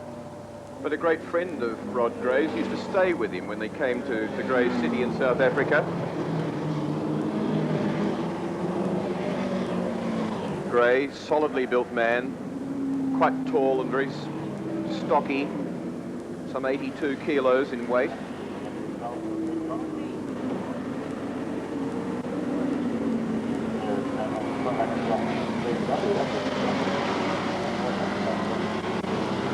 See him there being overtaken at this stage by the Kawasaki 750 of Roebuck Feeney, which is lying third in the 750 class.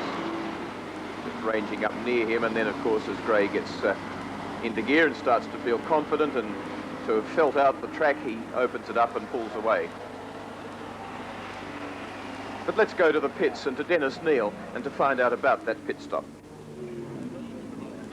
This is the tyre off the third place bike, Neville Hiscock Action Suzuki. As you can see, it still has quite substantial tread. It was changed earlier in the race, however, with the weather conditions changing so dramatically, looking like it's going to settle in rain for the remainder of the race, I've decided to put a soft compound Metzler on the rear. Interesting from Dennis Neal that they'd go to that. There's so far only been one team in the race on a Metzler tyre. That's the Richard Schooler Michael Doubtson Yamaha 750, which is sponsored by Metzler. But after all the big money that's been spent on the tyre war here, it's interesting that the people who've not spent so much money are suddenly coming into contention at a time when most needed in the race. Bike number 28 being ridden by Ian Perrow and Glenn Williams, running third in the 750 class, actually running fairly much to the schedule that Perrow set last year, because they're running 11th outright, third in class. Last year they finished 9th outright and third in the 750 class. Last year on an XJ 750 Yamaha, this year transferring to Kawasaki.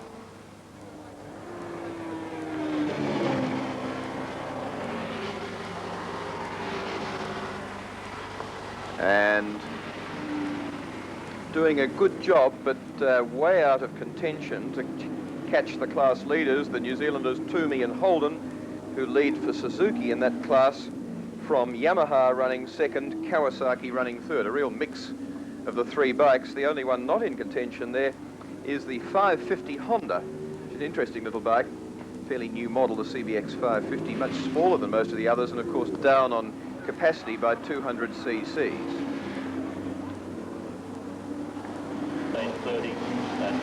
Riding in third position, bike 2, Wayne Clarke on the Minto Motorcycles Honda 1100, and right behind him is Rod Gray on the Suzuki, who's one lap down and wants his way through. This should also be Clarke's pit stop lap.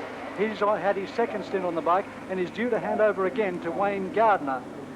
This team had to stop earlier, change a rear tyre after Clarke was really dropping back in the opening stages. It stopped at 1 hour 4 minutes mark. It's just past the 4 hour mark now, 2/3 of race distance gone, and again Clarke goes round the track, even though he keeps signalling to his pits that he's right to come in. Behind him, Rod Gray really getting into the groove now on the Neville Hiscock Suzuki 1100, entered by Action Suzuki. And that's lying in fourth position, one lap down, and wants to get through to get itself back onto the same lap as third place.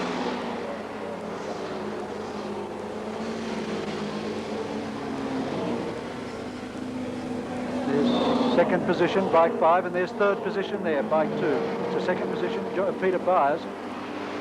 And fourth position, bike 1, but it's a lap in arrears. And now he's through, so he's now on the same lap as Wayne Clarke, but yet, of course, to catch Peter Byers and bike 7, Alan Blanco, Jeff French in the lead.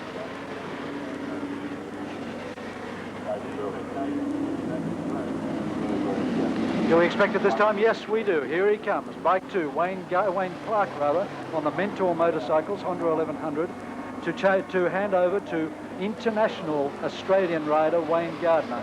Gardner to take his second stint on the bike. Riding on Pirelli tyres, which is why you see the people in Pirelli jackets running down to check the condition of the rear tyre. Gardner moves in to assist with the fuel change. Out comes the tyre. And in goes a new one. Less than 10 seconds gone now. New Pirelli Phantom. 15 seconds. Come on, get that axle in. Wheel chain on on. though. 5 seconds. Clarke off the bike, Gardner onto it. Billy Hill, team owner, doing the fuel change himself. 40 seconds, slower than others. Not using air wrenches, as you can see. Now they've got to get a split pin into that jet, so that's going to take some time. There it goes.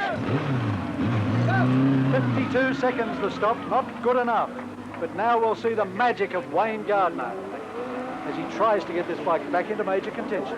In the strict way that Chris Peckham's run this race in past years, that split pin they put in the axle is not a standard component. That's a spring-loaded split pin, and normally they have a normal one that has to be operated by pliers. I was speaking to Peckham earlier this week, Will, and while I didn't check that exact fact, I know that he's allowing split pins. What sort of split pin is another Well, I've question. seen them being used to keep sump fillers wired rather than wire, keep them closed, and it may be allowed, but in past years he's been awfully strict on things even like gluing washers together to make them easy to handle.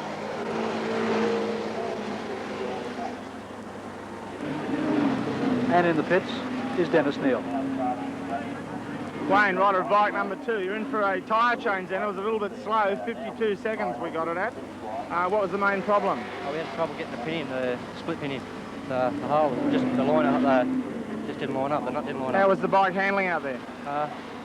It's wobbling a bit. The tyres hopeless. It's shot. But everything seems to be going well. So hopefully stick Wayne on it now with a fresh tyre and really go for it. Yeah. Try and make up the difference. Yeah. Wayne should probably be able to go 2 seconds quicker than I can. How are you finding the traffic? Not too bad. It's pretty good. No, it's not too bad out there.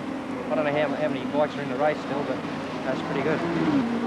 And the race was on for third position between bike 3, Andrew Johnson on the Honda 1100, and bike 1, Rod Gray, co-riding with Neville Hiscock on the Suzuki 1100. There's number 3, that's Johnson, and behind him is bike 1, Rod Gray. Now Gray had been holding third position, and Johnson again with this massive charge of his, as we saw earlier in the race, really starting to move through the field. They're both one lap down on the 2 race leaders, Jeff French in the lead from the John Pace Pete Byers Honda 1100. So Johnson's really now having to move to get back into the lead, or back onto the same lap as the leader.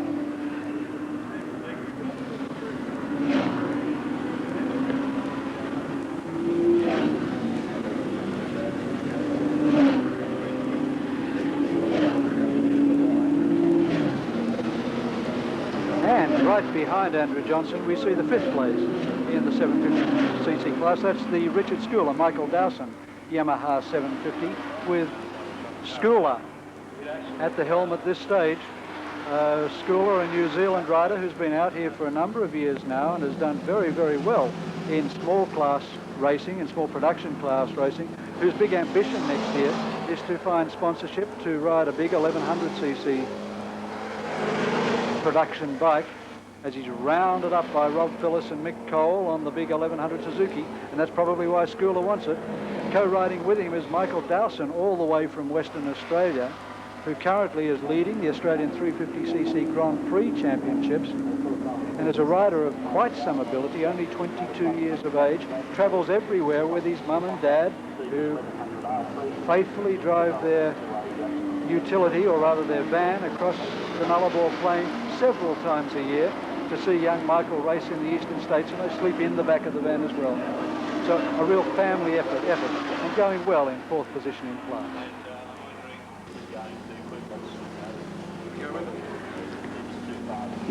Here's Andrew Johnson chasing, forcing bike number 3, he's on 3, bike number 5, the John Pace Honda that he shares with Pete Byers, and the Victorian is in a big hurry. And I thought that he'd made it there as he surges in also with Malcolm Best and Neary on bike 39. But there's only one way this dice is going to be resolved in the mind of Andrew Johnson on 3, and that is that he's going to unlap himself on John Pace, who's in 2nd place and was a lap ahead. He's now about 57 seconds in front, 58. And Johnson's trying to pull that back. He's got 1 hour and 3/4 to do it. 1 hour and 3/4. There's plenty of time, actually, for this flying Victorian and his co-rider Pretty to get back onto even terms, with bike 5 in 2nd place and bike 7, the race leader, Jeff French and Alan Blanco for the Mattich team. All of them Hondas.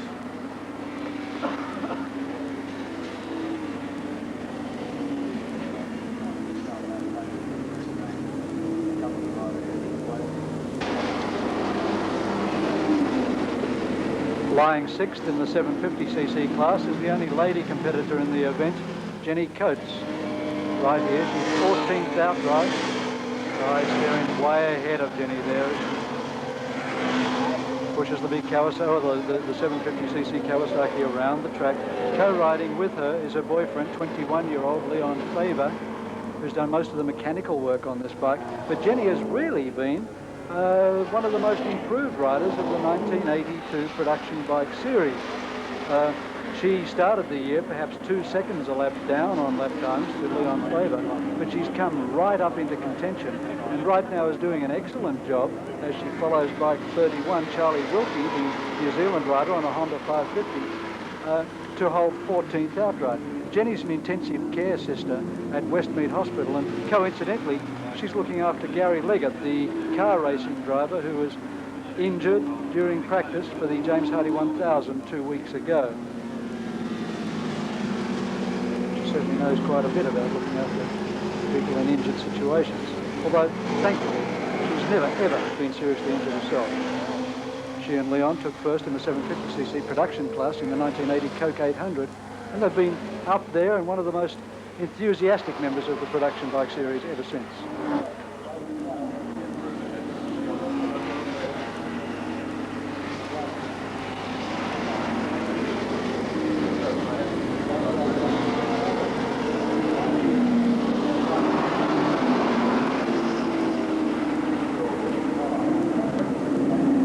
Bike 27 is running 7th in the 750 class, 16th outright, Rod Brown and Terry Paviel on a Yamaha 750, but they've had their troubles because they qualified 3rd fastest of the class and 18th overall.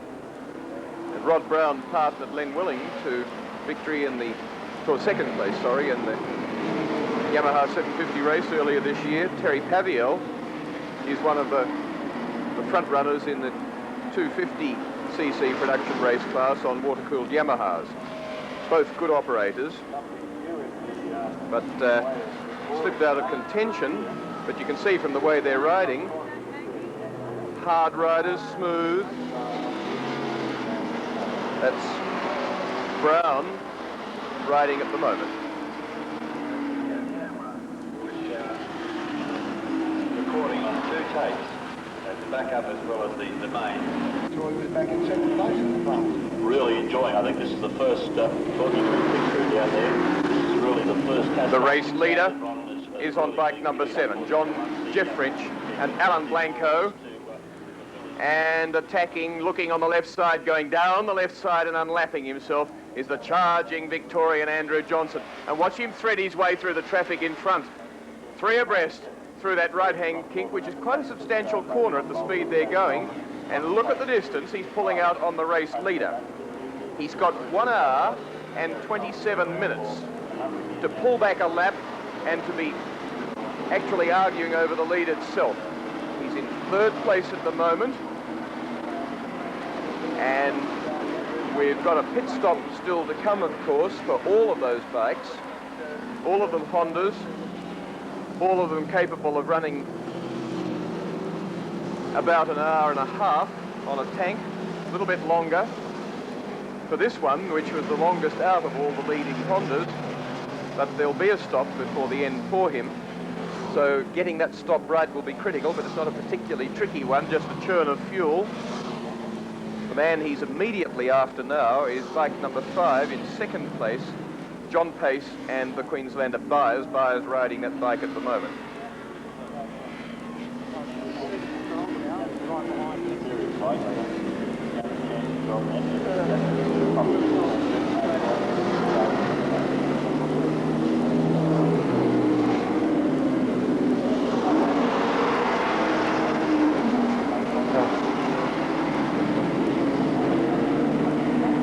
That gap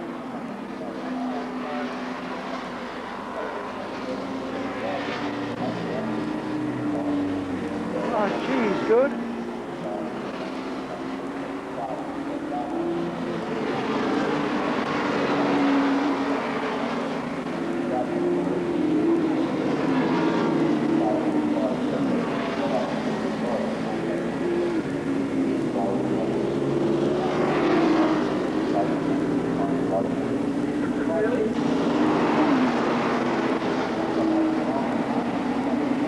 It's the race leader, bike 7.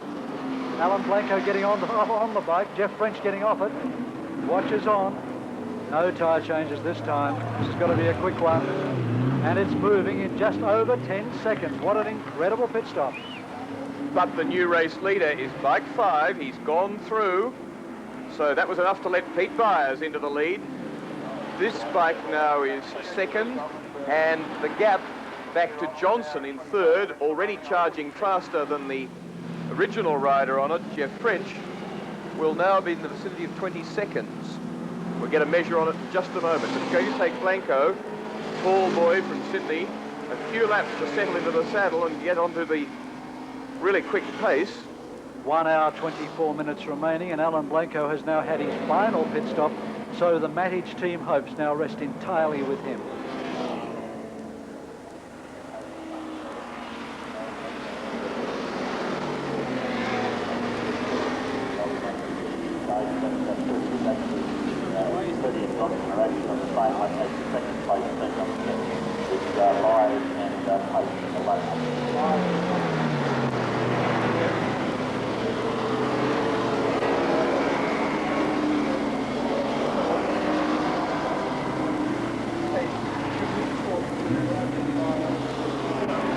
That's the gap between 3rd and 4th positions. Wayne Gardner is really moving his bike, and Andrew Johnson may not have an answer for it.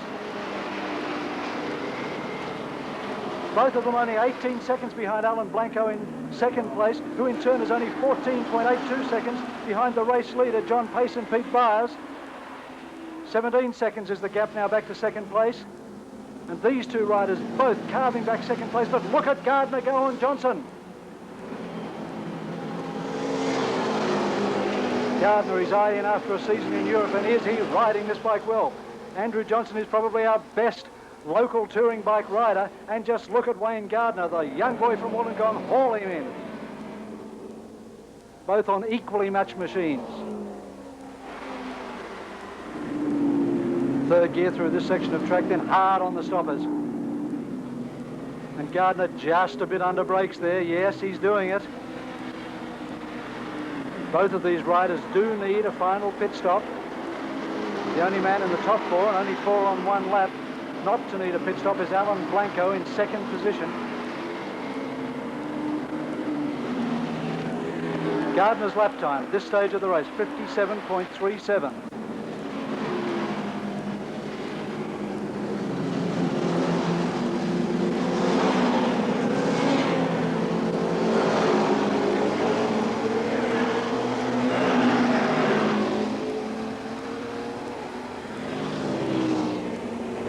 Now the question remains, will these two become... And there it goes, Wayne Gardner straight through him.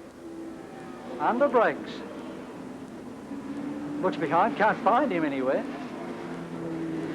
And that just came so unexpectedly. Andrew Johnson, I think, would be as amazed as anyone else that Wayne Gardner managed to round him up so easily. 15.98 seconds now, the gap back to third place from second, Alan Blanco. And now with the clear track in front of him, I was concerned then that Wayne Gardner might be tied up in a dice with Andrew Johnson and the two of them would slow themselves down and not be able to catch up with second place. But Gardner now in the lead on Johnson, and he's got nothing now to stop him getting up onto Alan Blanco. Gardner took his or regained the bike at the 4 hours and 5 minute mark, so he'll need his pit stop within perhaps only a half to a quarter of an hour from the finish of the race, which means that he may well elect to stay on the bike for the final stages. Andrew Johnson due to give his bike over, not that far off it either towards the end of the race, and whether he'll hand over to Greg Pretty still remains to be seen.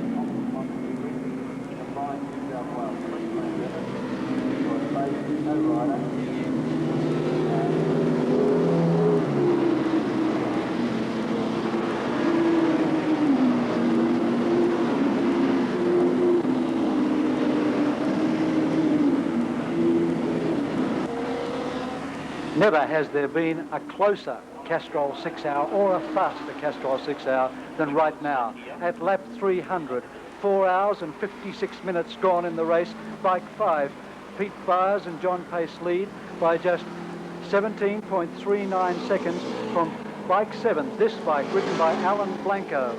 He, however, is losing a lot of ground. He's down to only 5.48 seconds ahead of bike 2, Wayne Gardner on another Honda 1100, and then in fourth position, Andrew Johnson on the other Honda, the only people on 300 laps.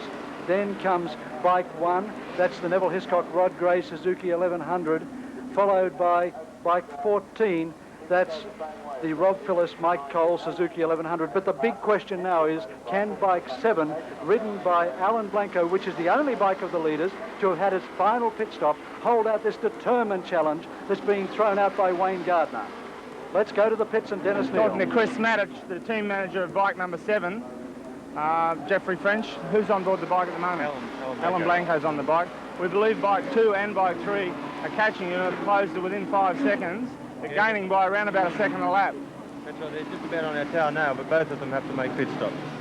Your bike doesn't have to stop again? We don't have to stop again. Right, so it's going to be close. The race has still got an hour to go, but that's the way we want it to be at the moment. Is your bike on a fresh tyre at this stage? No, the tyre was put on at the first stop, so it's done about 3.5 hours now, and it'll be right for the rest of the race. Okay, so it should be a very, very close finish. That's right. Well, Jeff got off the bike only about 15 minutes ago. Said that the bike's capable of 56s if we have to. Brakes are good, tyres are good, everything's good, so we're pretty cool at the moment. Okay, fine. Thanks, Chris. Thanks, Dennis. Race lead.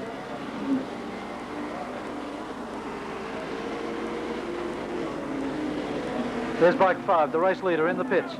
John Pace back on the bike now, and he's gone. Took a very quick pit stop, had to bump start the bike as you could see there, but that was a particularly quick pit stop for John Pace, and now we've got the rocket out on the bike. John Pace has dropped to 4th position with that pit stop, which is about what we'd expect to have happen, but the real thing that we've now got to work out is how far behind the Alan Blanco Team Matic Honda he is. Because these two bikes now, Blanco and bike 5, have both completed their last pit stop, so these are the two rockets going to the finish. And Pace is the man who really wants to win the Castrol 6 hour. We yet await to see Andrew Johnson take his final pit stop and also to see Wayne Gardner take his. And with the new race lead of Jeff French, Alan Blanco, second place, Gardner charging on the gap. And the gap first to second is now down to 1.3 seconds. Sorry, 2.9 seconds between the lead bike now, number 7, Jeff French, Alan Blanco actually riding bike 7, and the rider on bike 2 in second place, Wayne Gardner. There's the race leader. He'll be trying everything he knows to regain. And the blue white leathers you saw just behind were second place chasing him. Oh! Oh, that was Wayne Gardner. Oh, what an incredible save from Gardner. That's about a 170 km/h corner, that right-hander. Fourth gear. Ferociously fast part of the track. This is Blanco, the leader. And Let's here have a comes look at Gardner. Let's see it go. There he goes. He's so sideways and wrestles the bike. Have you ever seen a save like it? Well, how did he stay on it? And you can't stay on it, is what you'd have said. To have a bike that sideways, he was doing 170 km/h. Just think about it. It hasn't stopped Gardner. He's still going for it. Here is the race for the lead in the Castrol 6 hour at the 5 hour and 2 minute mark. In the lead, Alan Blanco, bike 7, right behind him. Wayne Gardner. Gardner still to have one final pit stop, so he must get through Blanco and open himself a buffer to be able to take that pit stop. There he goes. New leader, Wayne Gardner, into the lead. And Blanco had no answer to that. He's riding to team orders. He knows that there's a pit stop on Wayne Gardner, but I just wonder, with the immense riding ability of Wayne Gardner and indeed of the other riders contesting outright at this stage, just how slowly Alan Blanco can afford to win by.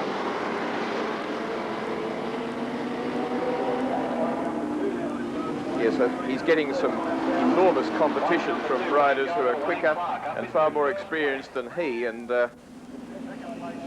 whether he can do the pace and whether he can concentrate hard enough and be error-free will remain to be seen. You can see the sort of problems that Gardner can get himself out of. Quite incredible. On that lap when he had that horrific slide, he lost only 0.4 of a second on the lap in the gap between himself and Blanco, and just pressed on, and a lap and a half later took him.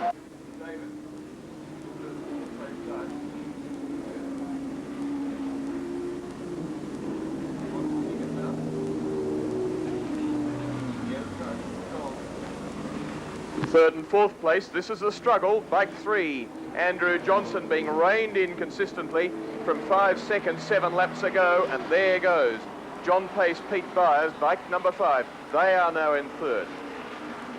Boy, what a fascinating, frantic and fast 13th Castrol 6 hour it's been. And one remarkably free from falls and almost completely free of any injury other than a few bruises and grazes.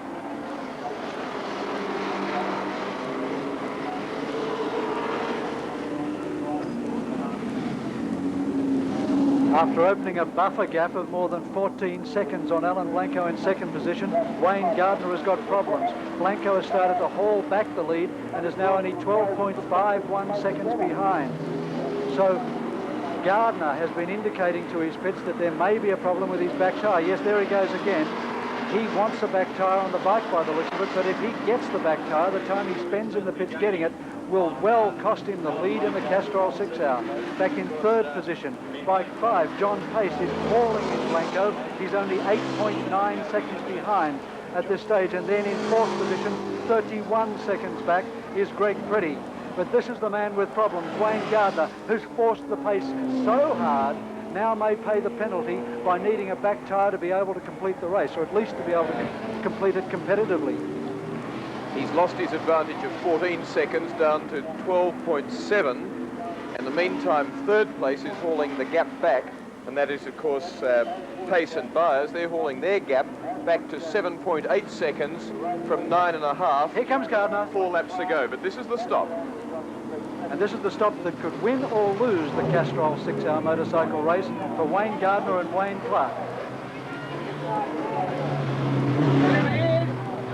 He might just be worried when he was pointing at his watch that he's got riding time left, but he's allowed to do 3 consecutive hours and not more than 4 in total. So he stays in the thing. They check the tread depth of the tyre. It's fuel only.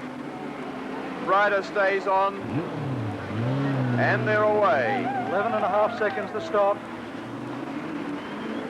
And he's dropped back to third position with that stop. So he's still ahead of Greg Pretty on the road.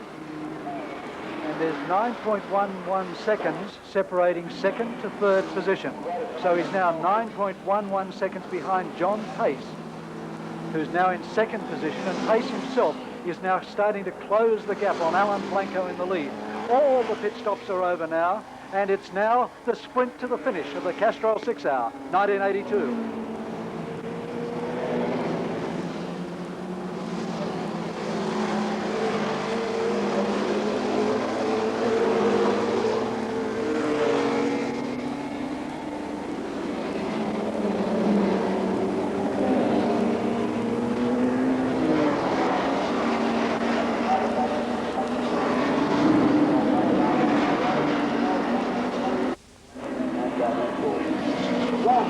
You're about to witness the finish of one of the most exciting, unbelievable motor races you've ever seen. The gap first to third after 5 hours and 41 minutes of motorcycle racing is 4.3 seconds, and third is catching second and he's catching first. The gap between first and second, the race leader, on number 7, Alan Blanco, is 1.4 seconds, and the gap back from second place John Pace on 5 to third place Wayne Gardner, charging like a dervish on number 2, is 1.5 seconds. The gap is 2.9 seconds, and what's likely to happen is that second will become first, and then third at the moment will catch him and become first. So we're likely to see several changes of place before the end of this race. Quite incredible, but that is the race leader at the moment. Sitting in front of his television in Queensland is an old man called John French. His son Jeff French has done a lot to put this bike into first position, and at this particular stage John French, racing driver, knows all about tactics, and he'll just be watching. At bike 5, John Pace now starting to close there in the picture together. That's the race for the lead in the Castrol 6 Hour. John Pace on bike 5 Honda versus Alan Blanco on bike 7 Honda. They go up into the loop. 0.62 and it's 1.4 back to third place, a total of 2.9. Pace, highly talented, very experienced. Alan Blanco, not as quick, not as experienced, but with all the pressure in the world on him at the moment, and 19 minutes to go. And Gardner's in the back of that picture as well, the white and blue Mentor leathers. Alan Blanco with more pressure on him than he's ever had in his racing career. And there goes bike 5. John Pace takes over the lead.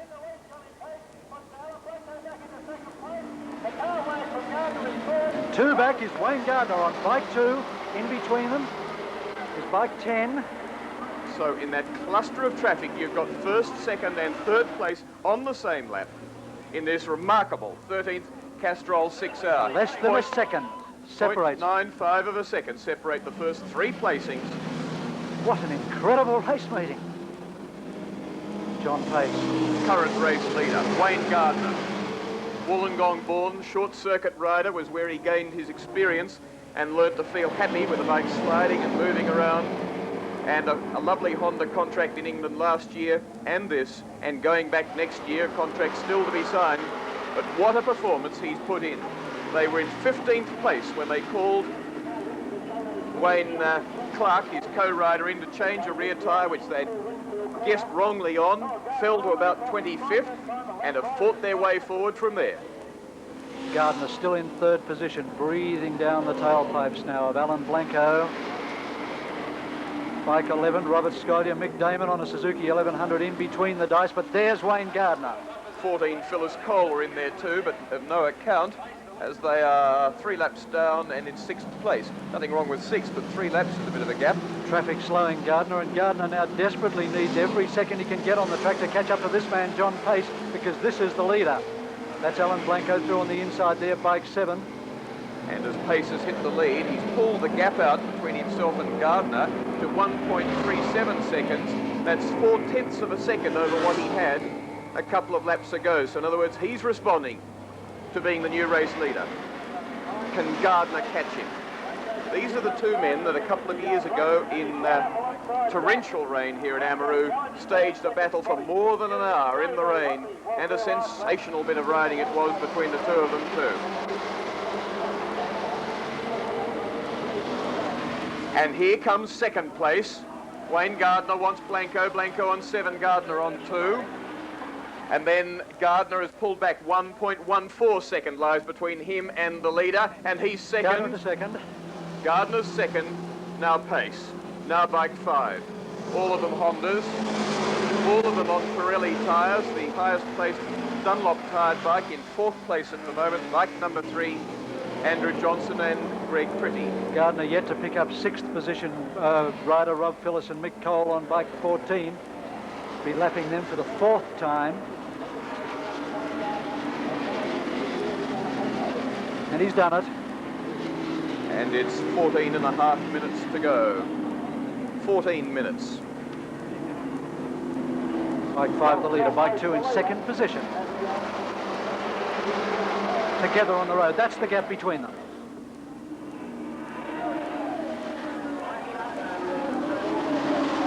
For Blanco, the incredible thing was that Blanco had the lead with the 2 men that are now 1st and 2nd needing a pit stop. And they've done it, and they've caught him.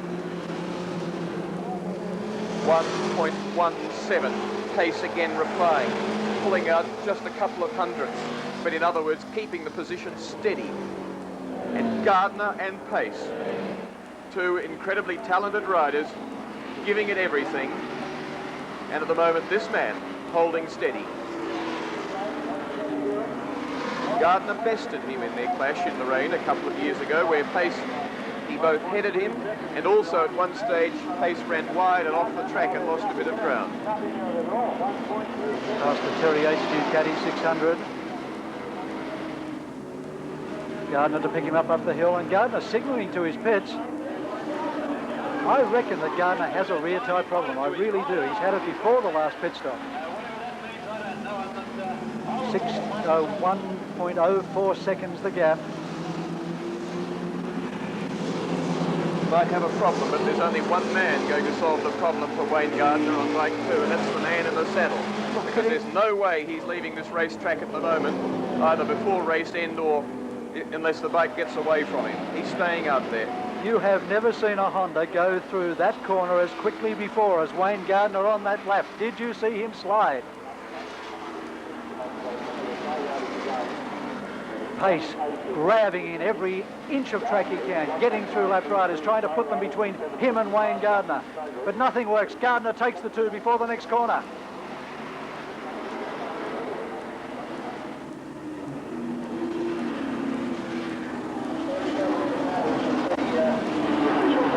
The gap now, 1 to 2, is 0.65 of a second. They have covered 254 laps.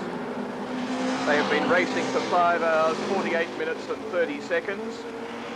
11.5 minutes to go. Incredible tension, a new race record distance coming up, and an argument yet to be resolved. But the international... Neil Robinson on a Kawasaki 750 interrupts the argument for a moment and still doesn't get over. Oh. Gardner will push him out of the way if he has to. They'd be prepared at this stage to bump bikes from the side once he's in position on the inside running for a corner. John Allen, Suzuki 750 now in the way. He'll move out pretty quickly. I've seen a lot of motor races since I started following it in 1958, and I don't think I've ever seen a better one.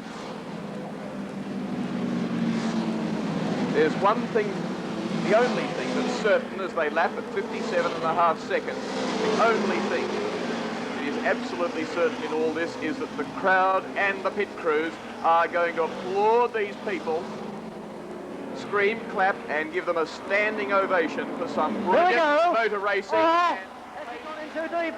Pace holds on. Oh, I thought Pace was gone there. I thought he responded to the Gardner challenge and just went in too fast.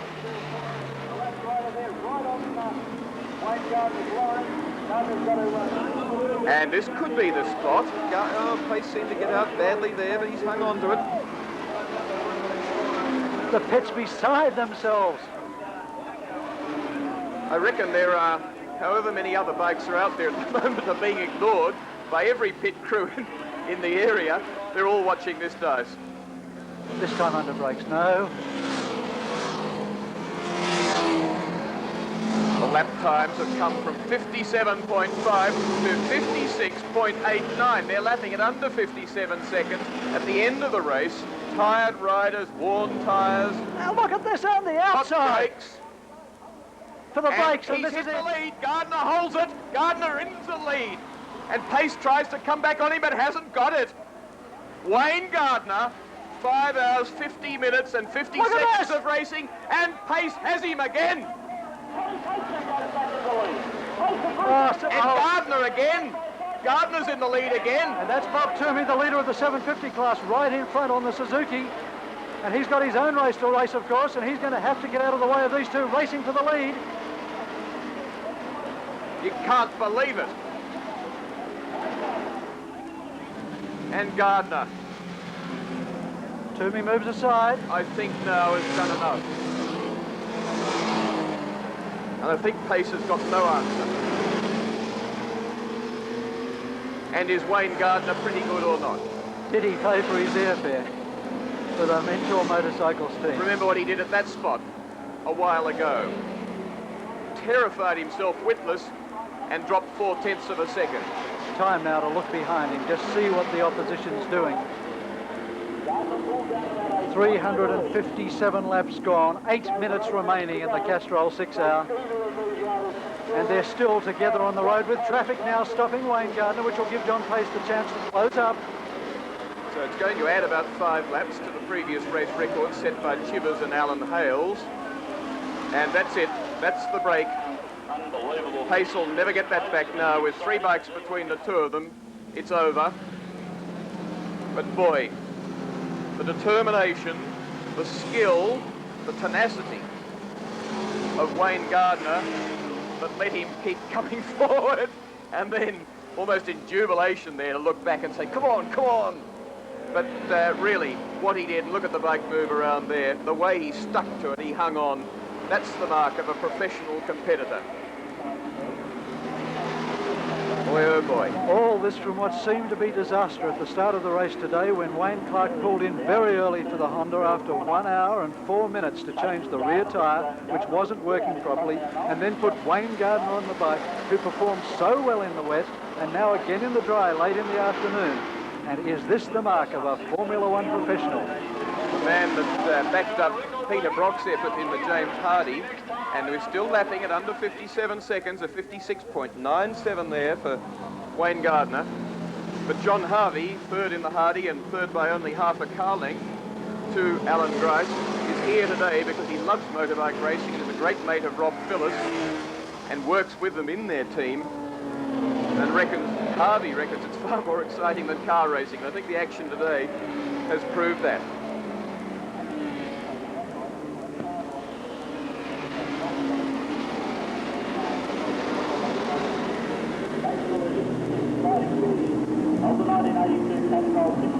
Behind Gardner and Pace, first and second on 2 and 5. His third place, Alan Blanco, still holding that on number 7, but behind them, the positions have changed. Yes, Alan Hales, bye-bye. That's the lap, the race record, incidentally. 360 laps has just come up for Wayne Gardner. So he's established a new race record. With 5 3/4 minutes remaining. And the nice thing about it is that 4 people have done it, 3 people have done it with him, 4 in all, because there are 4 bikes on the same lap. I thought for a moment that 3 had slipped back from 4th place, but not so.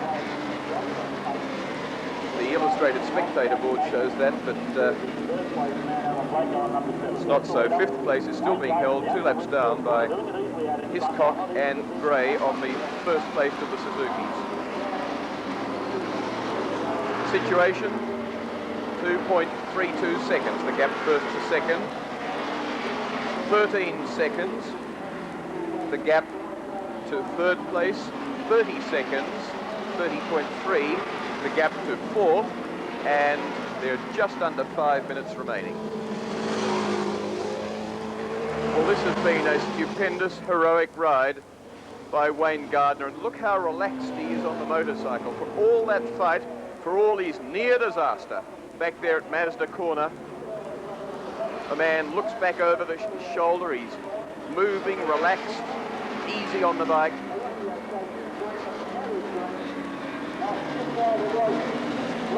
4 seconds separate first and second with 5 laps remaining. Possibly 6 for the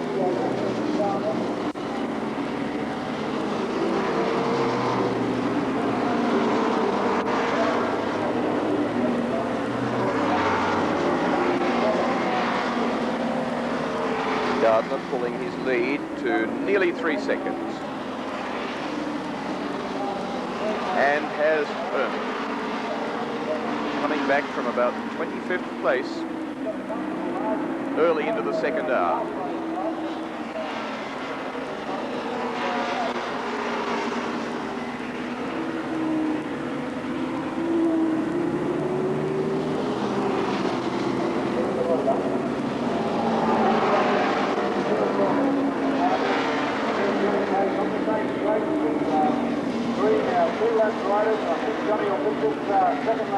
Coming up to 3 laps in advance of the previous race record, which was an average of 1/4 of a lap a minute.